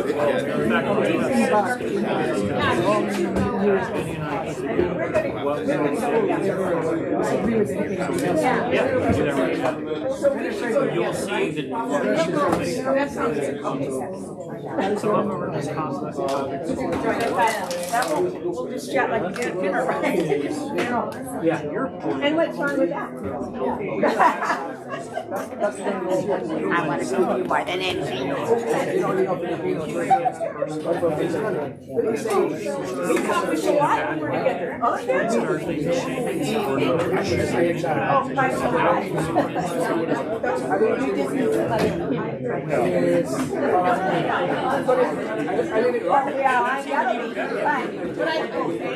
So do you. Let's combine these two.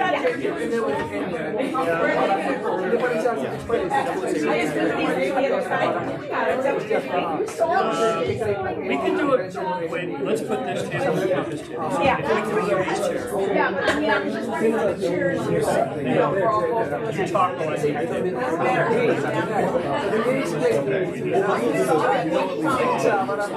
you search lead at church. And once you can figure out your ID, you can sign in. And you have to search for because it asks you to search for church. And then it will link you to a lot of churches. You want to make sure that we don't. If that doesn't, once you get it, then Julie will be able to. Sorry.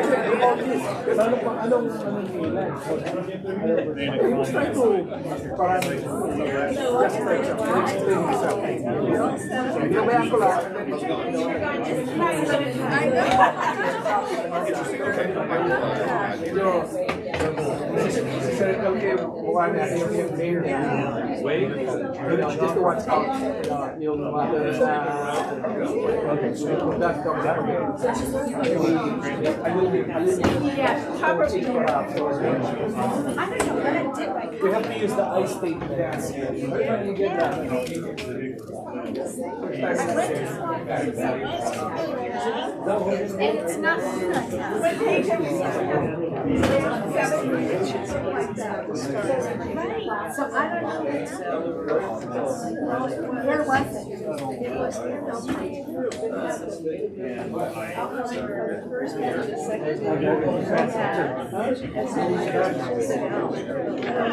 I don't know why. What page?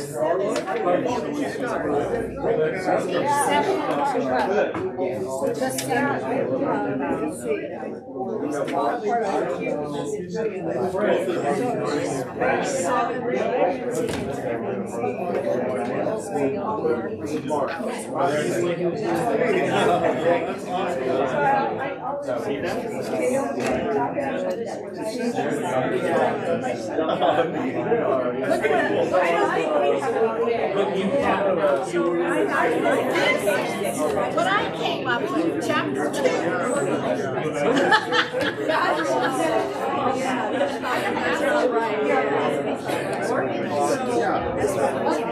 Okay.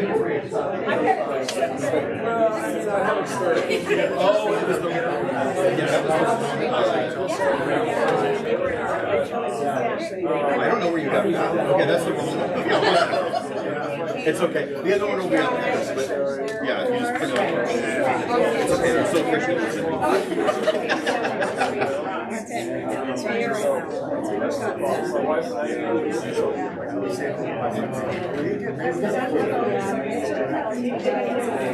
All right, 2 minutes, then we'll bring it back in.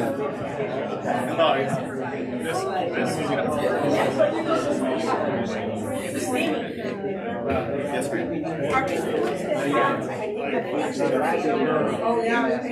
I'm going to put some stuff on the screen. Yeah. What are you missing? Yeah. Or what are you? Oh.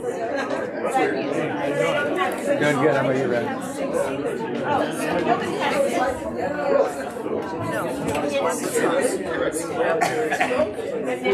I'm going to search while you talk.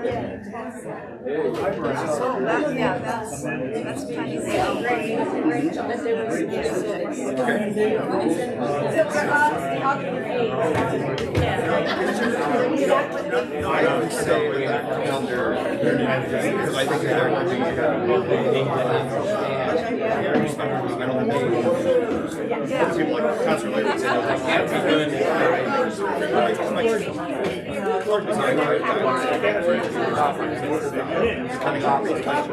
Yeah, the guy he was talking We can use that.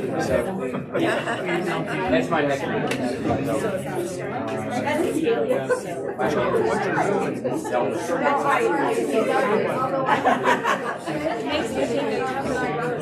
Yes. Oh yes, I got some of the. My kids gave me some way back when. Some of the old.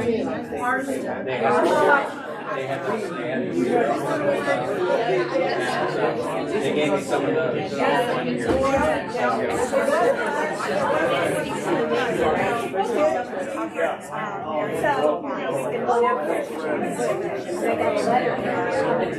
After I moved, after I got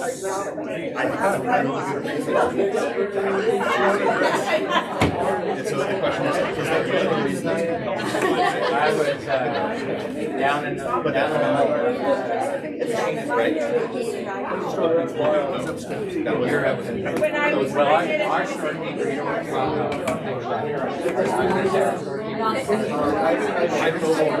Was that the question? Is there going down?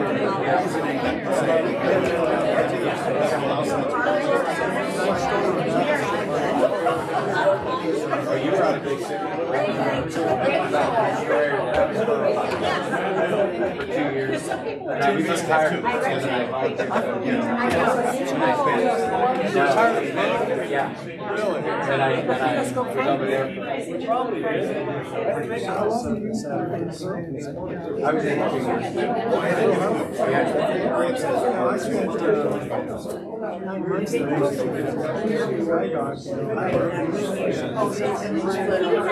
You don't have any money.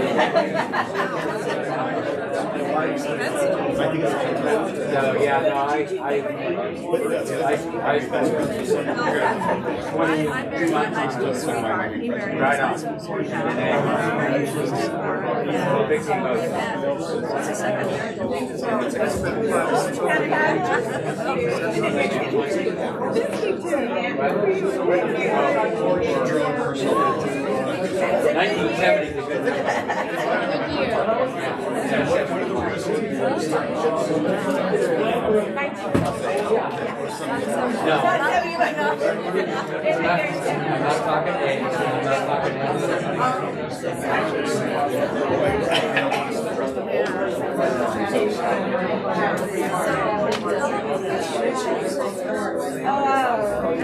Someplace between 10 and 15. Someplace like that. And it was all a little kind of set.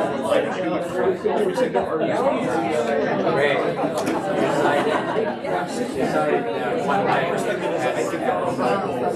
meeting was closed, and he said, oh, by the way, we're going to discuss this. So that's right. I don't want to name it right now, but it's topical. Okay, so we were going to set up we were going to set this up and spend a little more time, but we want to make sure we do the case study. So here's what I'm going to do. I'm going to kind of breeze through quickly what's on the notes under point Roman numeral 4, keeping our proper mindset. And next month, we're going to actually do something similar next month. So we'll spend a little more time in it. So this might actually be good to see, without doing a whole training on this, like how we do it. So here's the thing. In a few minutes, we're going to give you a couple case studies, and we're actually just going to do them. They're going to be up on the screens, and each table we'll discuss them. So we'll do 2 of these. So you'll get like 10 minutes to discuss each one. Here's the goal of what's going to happen in these case studies. We're going to present some things that are happening in your small group. A situation happened, and this is the situation. Our goal for tonight is to not get into the weeds about the philosophy or the ethics or the theology of it. We're assuming that there's something that happened within the group, and our first job is to learn the skill of how to maintain safety within your group. Okay, so you guys understand, we're not getting into the conversation, whatever that conversation might be. The point of tonight's exercise is to not figure out how to defend that topic, or how to engage in that, or how to give counterpoint in terms of the substance of it. The point is, something happened in your group that was divisive, and I need to make sure I just have the skills to know what to do when that happens. So we all tracking on what we're going to do? Okay, so a couple things there, and these are all in your notes. Yeah, good. So we'll call this avoid getting caught in the weeds. So we're just focusing on group safety, and so we don't want to do substance stuff. We want to learn a skill that's called triage. So we hear that, oftentimes in medical instances where it's like, okay, like I remember my best friend, he once got in a motorcycle accident in the tube in Alameda and went under a semi and like had 23 broken bones on his face and punctured lung and burns everywhere, everything that could have happened. It was amazing that he lived. Well, the doctors actually didn't discover that he had 3rd-degree burns on his shoulder until like 2 days later. Why? Because they were trying to make sure that his lung wasn't, leaking, and that, what was happening in the swelling in his face could go down and his brain could go down. Like triage, figure out what's most important. As Michael Scott would say, what's more important, a foot injury or a head injury? And he would say a foot injury, and that's not correct. So I've never watched The Office. You people might have. I just know that he said that one time. So anyway, the point is, when something comes up in a group, we need to triage and figure out what's going on here. What's most important? Is it to actually argue the point, or is there something else going on? What's happening for the rest of the people in the group? How could we get a hold of what's happening? And this takes wisdom, right? And we'll flesh this out more next month. So things like we need to shepherd our group. So something happened. So and let's see if I don't even want to don't even pay attention to the slides right now because I'm not going to put that stuff because I'm just going to hit some bullet points on some things. So things to think about. Always be thinking about the emotional temperature of the situation. So what's going on with the people, the disruptive member in your group? Are they a new Christian? Are they just outward processors who say interesting things while working out a thought? Do they regularly say divisive things and it's just a pattern? Is this the first time they've ever acted in such a way so it's out of character for them? Like these are things to think about when something happens. What's the background of your group? Matt has talked about, and I know most of the people in Matt's group, it's a very mature group who's like, they've all gone through Aphesis and they've all done a lot of stuff. Mature group who can handle a lot, right? So if one person is having an issue in Matt's group, that's like, okay, we all could absorb it. We all have the skills to know what's going on. Whereas you might have another group where it's all new believers, or maybe half and half. Or Charlene, you said that you have a couple people who don't even attend church, right? So how I respond to the situation might be different in Charlene's group than it would be if I'm leading Matt's group. You get it? Because the group members themselves are different. Do you know of anything going on in, like, hey, I know I have a group member here who they just had a miscarriage last week. And so they're already like emotionally fragile. And so whatever's happening here cannot happen because just the fact that these people showed up tonight is a huge win. We can't be doing this right now. You know, and that's different than like, hey, no, we're just in a good spot and we can engage this. So it's triage, right? You're figuring out what's happening here. How are you in the moment? Like, are you being activated? Is there something going on? Are you feeling the feelings? Is something that is being brought up by the person, is that bringing up stuff from your past? Have you just had a tough day and you're projecting, you're ready to kick the dog? Do you already not like this person? And so you just want that, oh yeah, push me. You know, you're waiting for one of those. Does the person intimidate you? Or is it maybe a really good friend and you don't want to call him out because I want to call my best friend, right? So dynamics taking place. So ultimately, are we cultivating a gospel culture when this happens? So do we know the norms and values so we can make sure that our response is bringing consistency? Is my response, is it just my attempt to try to fix or rescue the person? Like, we're good at fixing. Like, I don't know about you, I'm a good fixer. I'm a good codependent. And so is that what we're trying to do? Is there a way I could confirm the person's contribution, even though it is divisive? Hey, I appreciate you bringing that up. That's actually a good thing to think about, but because that's something that could happen. Or should I actually challenge the person in the moment and wait for another time to do something? You know, what's happening here, you know? So those are things to think about when the situation happens. So our goals for this exercise, let me see if I do have goals. How could we try to, in this fictitious case study, manage the situation and ensure group safety? That's our goal, is to not engage in the argument. And if you guys start doing that, we are going to practice the skills that we're trying to teach, where we're going to keep you on topic. Got it? We're not worried about the stuff right now. We'll have the argument later. So avoid solving or correcting the problem, and just, you know, triage the conversation. Is the topic brought up, is it maybe a rabbit trail or something that just doesn't have anything to do with your study? Is it actually something that's worth stopping and having a conversation on? Is it just fruitlessly divisive? You know, like what would happen in there, and based on your case study. So here's what we're going to do. We're going to give everyone the same one to work on, do them at your groups, and there's going to be a case study where we gave some information and we gave some variables as well. So the first one, here's the first case study. A group member is declaring discontentment with the sermon or preaching pastor. This never happens.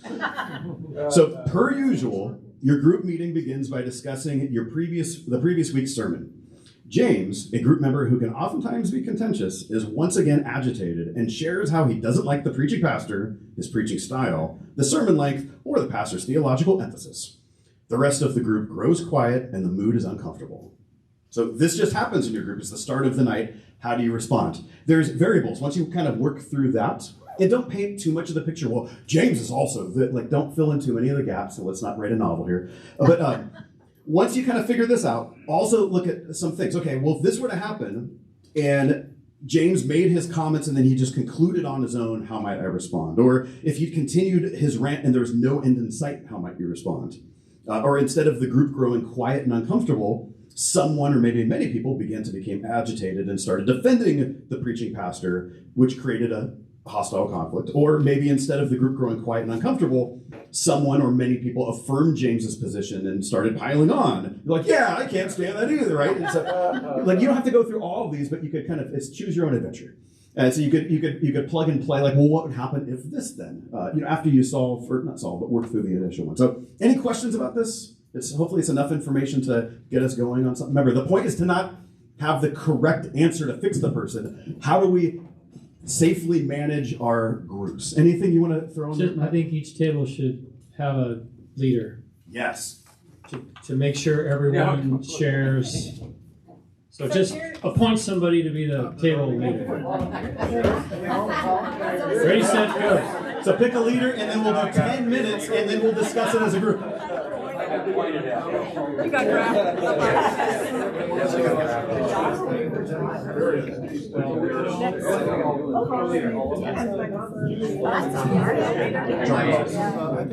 No, his name is John.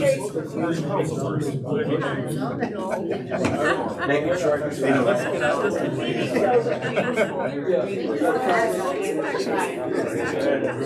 the one that did all that.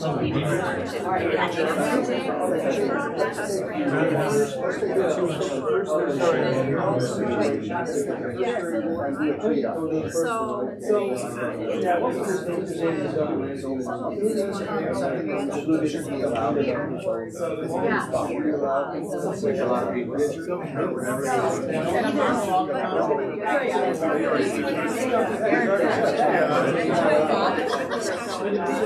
No, I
If you're going by his, or whatever, yeah. You know, and the question is being allowed, you know, and if it became a deal almost to me, you have to get in the situation where you say, you know, you said that and we're not going to get our if that's what I think we're going to discuss. We're here to discuss because you could that's what the leader has. Well, still stuff that because you're going to get out right. Constantly talking about that. Why do you have a group? So let's kind of clean together. So that's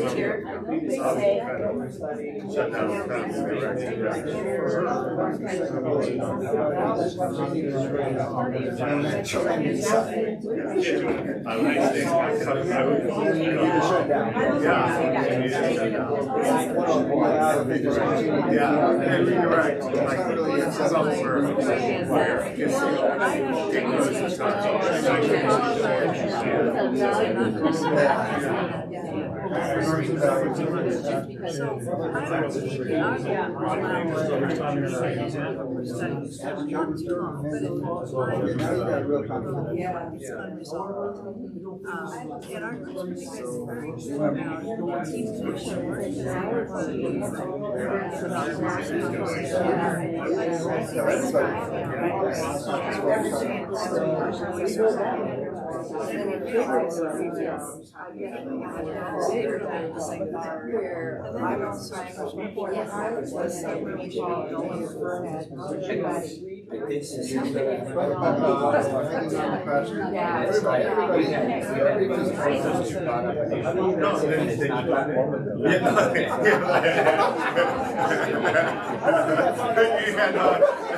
the way I see it, So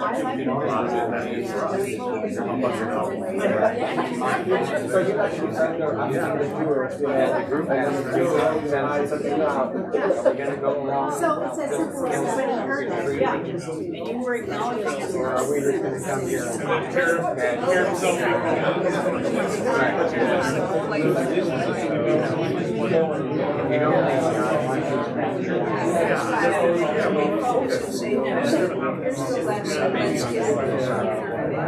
right now, we would like to continue with what can't, the big thing I see is the more you learn about meetings, everybody's looking at discussion about what is preached. But the meetings, then you're gonna go nowhere.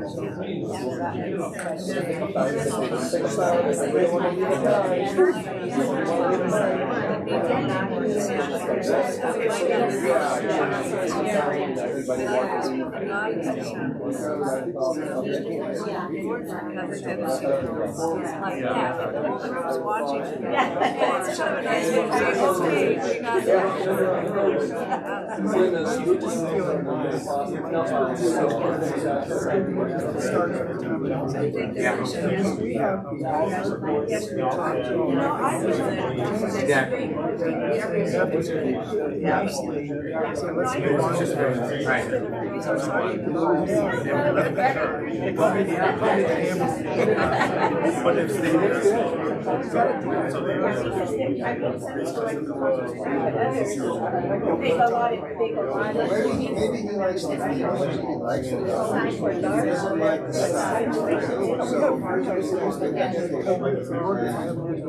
Right.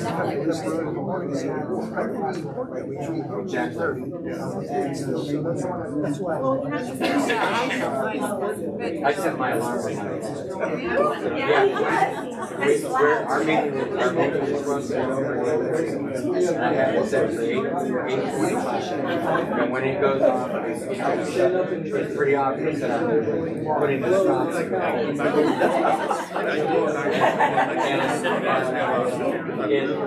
It kind of lets people know we need to kind of, I mean, our last meeting it didn't work. Yeah. Well, but everybody's really, Yeah. like I said, you gotta take the interpersonal. Right. And you really have to look at body language. Yeah. 2 minutes.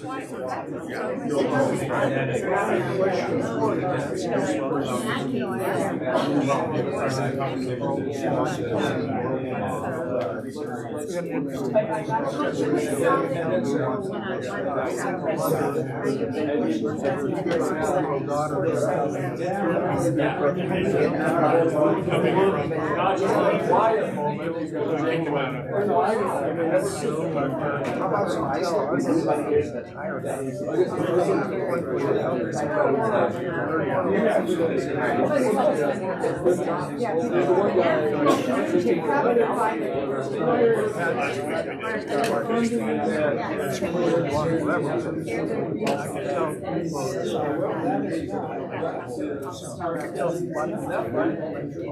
We're done with this.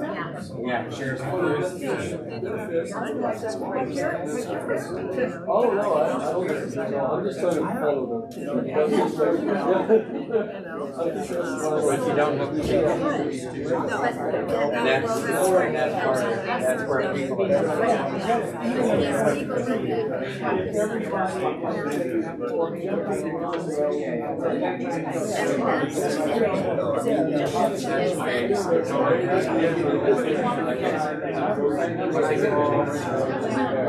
I remember when I We looked down the road.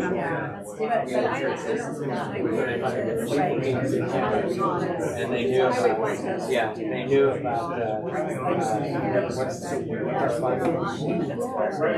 Benevolence. They knew about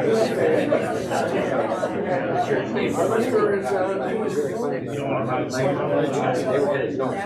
Months later, and they didn't even have their so it's kind of like you have to be discerning about what you do. And that's why I was saying with this lady, you have to be discerning. Are you helping her? Or are you helping her?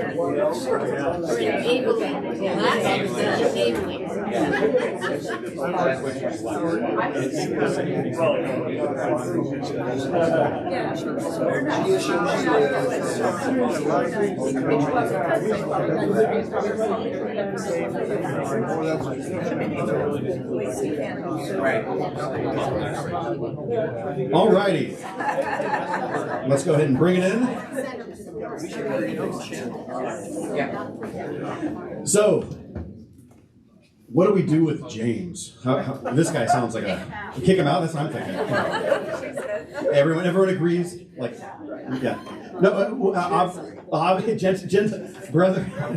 Yeah. We think he would do so well in Topper's group, and so we went yeah, exactly. So we'll go table by table, just like we can't all talk, so it's literally like have a spokesman for your table, give a 1-minute overview just on, hey, what's going on there, what are some things you noted, what are some solutions, maybe there's no solutions, maybe there's questions, so it's not a problem to be solved, it's a case study to think about. Okay, so what do you guys got? I'm going to put you on the spot. I don't know who wants to talk. Thanks, James.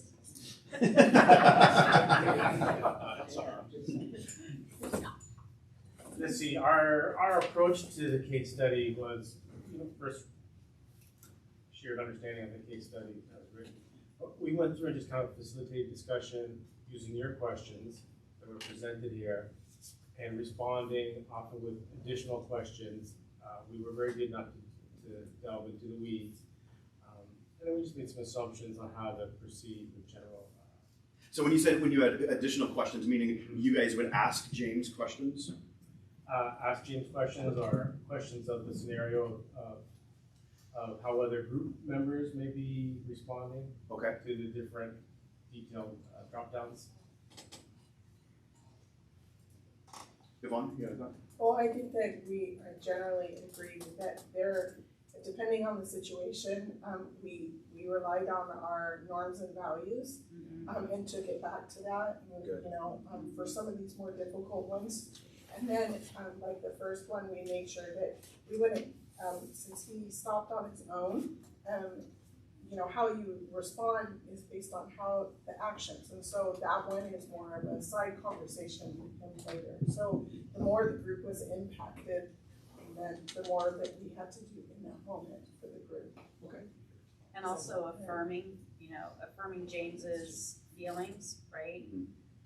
But then getting back to the purpose of the small group, and just to really. The last bullet for us was with people piling on. Imagine, put it back to the group. How would we be responding if Jesus were sitting right next to us? Cool. Good. Next table. Okay, we got to jump in and find this up. Just going in full, that bullet going down here, James made his comments and then concluded on his own. Just felt like we just need to refocus, James, on why are we here. What the purpose of our meeting is here tonight, and not that we don't respect his perspective, but we need to get back to why we're here tonight, and maybe this can be an off, a discussion at a later time, at the end of the evening or whatever. But let's kind of focus back. And then number two, again, just at this point, you have to get more aggressive, I think, and just let them know this. We have to, again, refocus, and literally we just have to shut this down but do it with humbleness and love, the best we can. The third one was, again, some of this is repetition, but refocusing. Instead of the group growing quiet and uncomfortable, someone or many began to become agitated. I think at that point, we're not just refocusing James, we have to start refocusing the group to help them understand, what we're here to do, what the purpose of the meeting is, and not that we can't have this discussion at a later time, but let's do that when appropriate. Tonight's not the night to do that. Or not right now is not the time to be doing that. And then the last one, instead of the group growing quiet and uncomfortable and everyone's joining in with James and creating a negative environment, we just said that let's agree and we'll all rant together. Nailed it. That was the right answer we were looking for. The last one was, that's where the group leader has some coffee with James the day after or whenever it's a time that will work for the group leader and James, just sit down and kind of talk about, okay, what's happening here? You obviously were very upset. Share with him some of what was happening as a result of his behavior within the group, and then probably just start to have some hard questions about, how do you feel about the group? Is this something you want to continue doing? Are you getting anything out of it? Is there value for you? And you might even have to take it to the point of, how do you feel about even staying with the church? When it's appropriate, not necessarily at that particular meeting, but get him opening up about what's going on in his heart. Cool, good. Next table. Thanks, Rex. Yeah, we came to the conclusion that it was incumbent upon the group leader to jump on the situation since the group has become quiet. And we recognize the fact that in your quietness, there's a lot of things that are happening within their minds. And so to let a response happen from the group could be a free-for-all. So it was really incumbent upon the group leader to validate James by saying, James, I can really appreciate the fact that you have an opinion about that, but at this time, this is not appropriate for this setting. This is not why we came together. So I'd be more than happy to meet with you someday this week or whenever it's convenient for us to get together to discuss this issue. And just, I don't know how you'd handle that with the group. We didn't talk about how you'd handle it with the group after, but just the fact that you want to jump on this right away and not let it, the seed start to germinate and explode.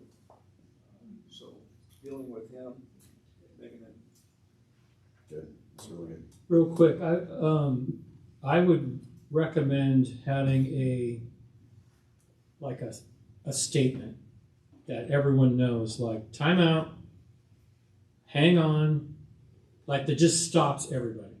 So something's going on, one of these 4 scenarios is going on, but if you say, hang on, everyone's like, oh.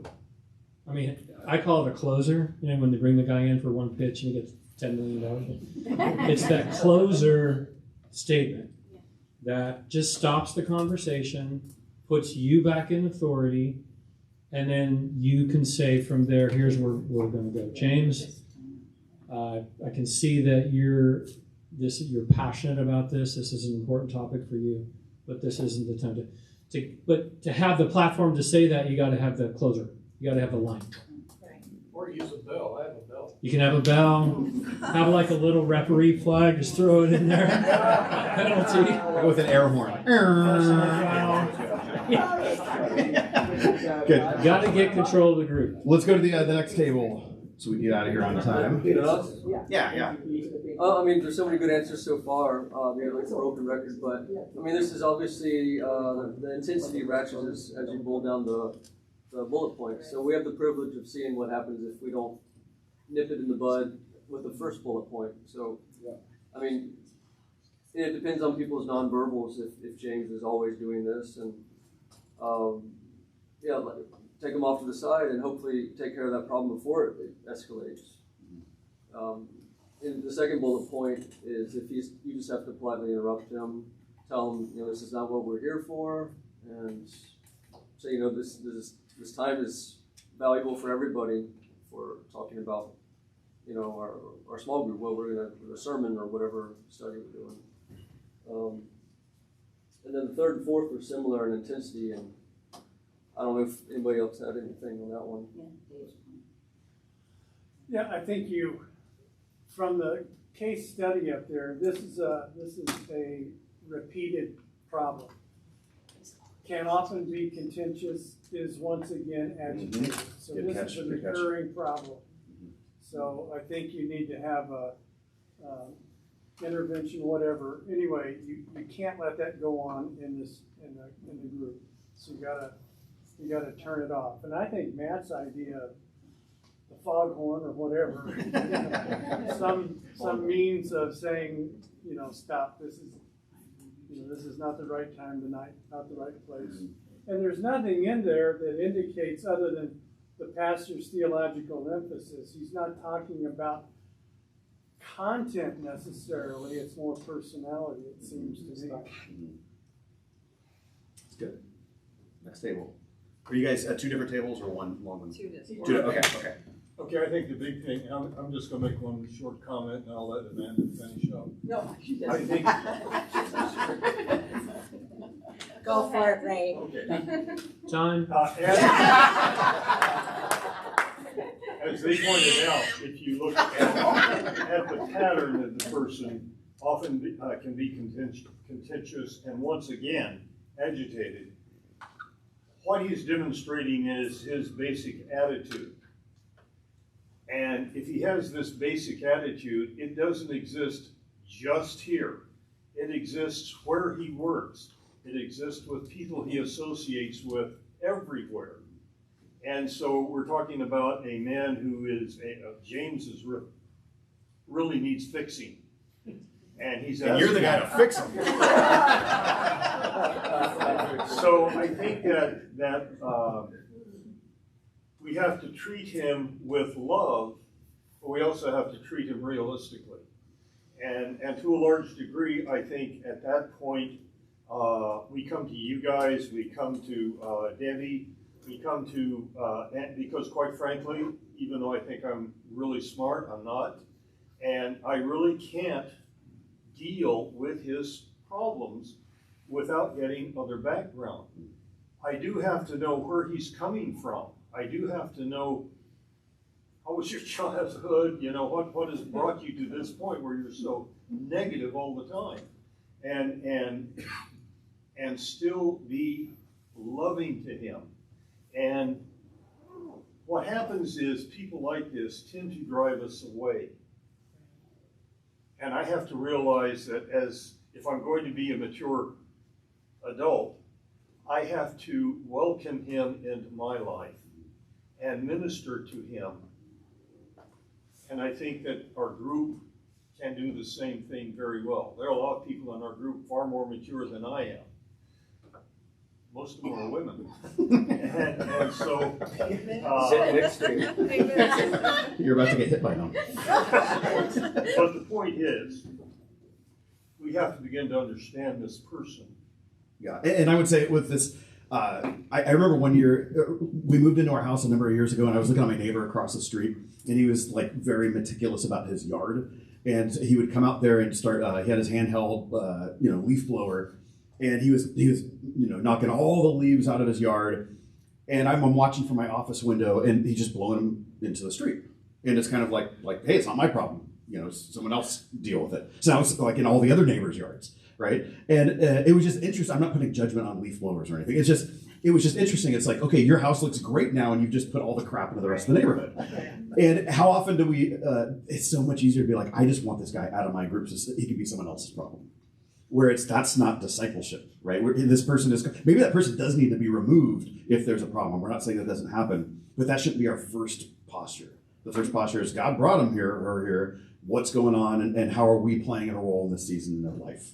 Yeah. So that's where we're called to them. Did you have more thoughts, Amanda?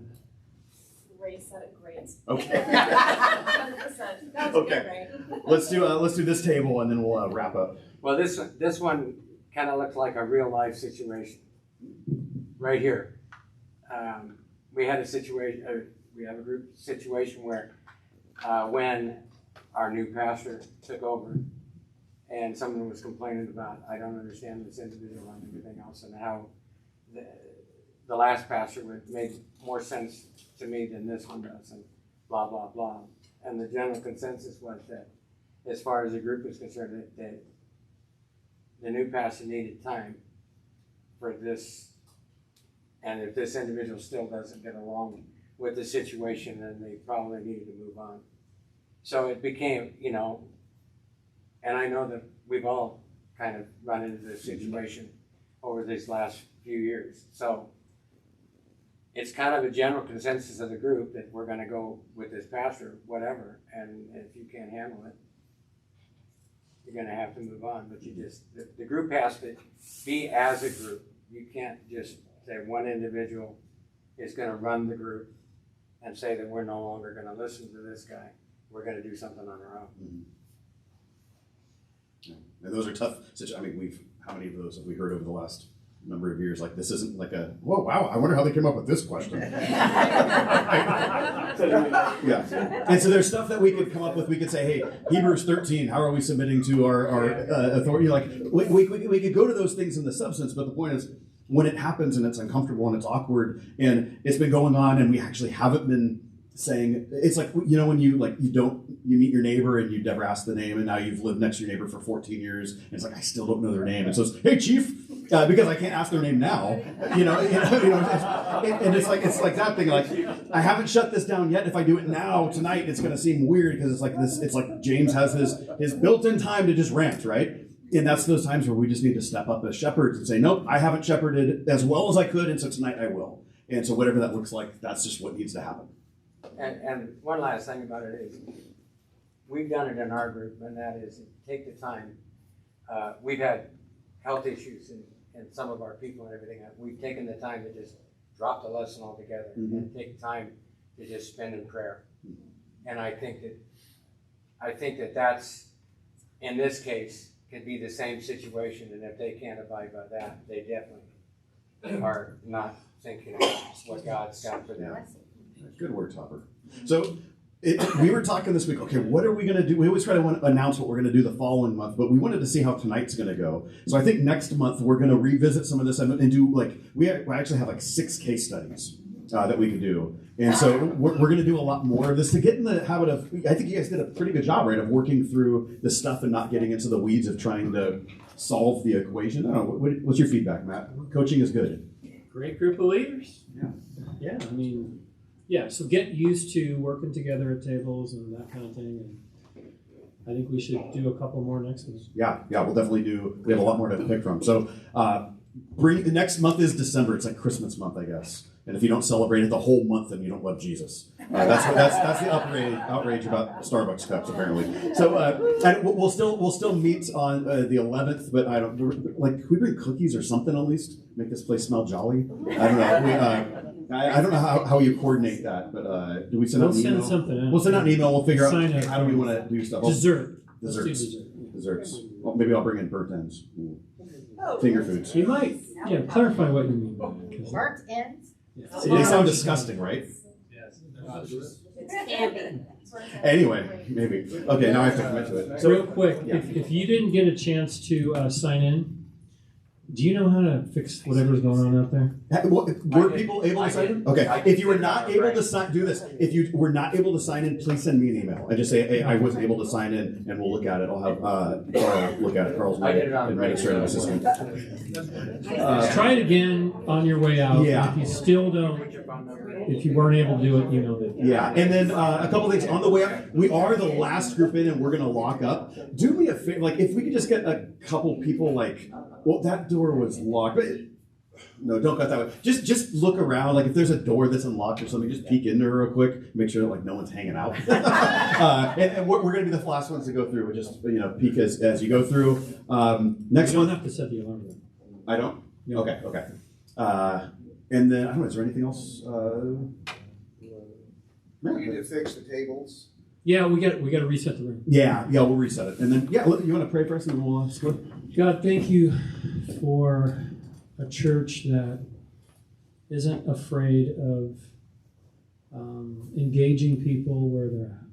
Not for the purpose of kicking them out or whatever, but to keep our groups safe. And who knows, it could be a life-changing thing for a guy like James or something like that. So help us be brave. Help us have a sense of those in our group and when things are going on that need to be addressed, and give us the courage to run our groups with that awareness. So go before us this month, God, as we enjoy some holidays coming up and family and all the things that we're going to do in our groups. Just go before us, and would your glory be our motivation in Jesus' name.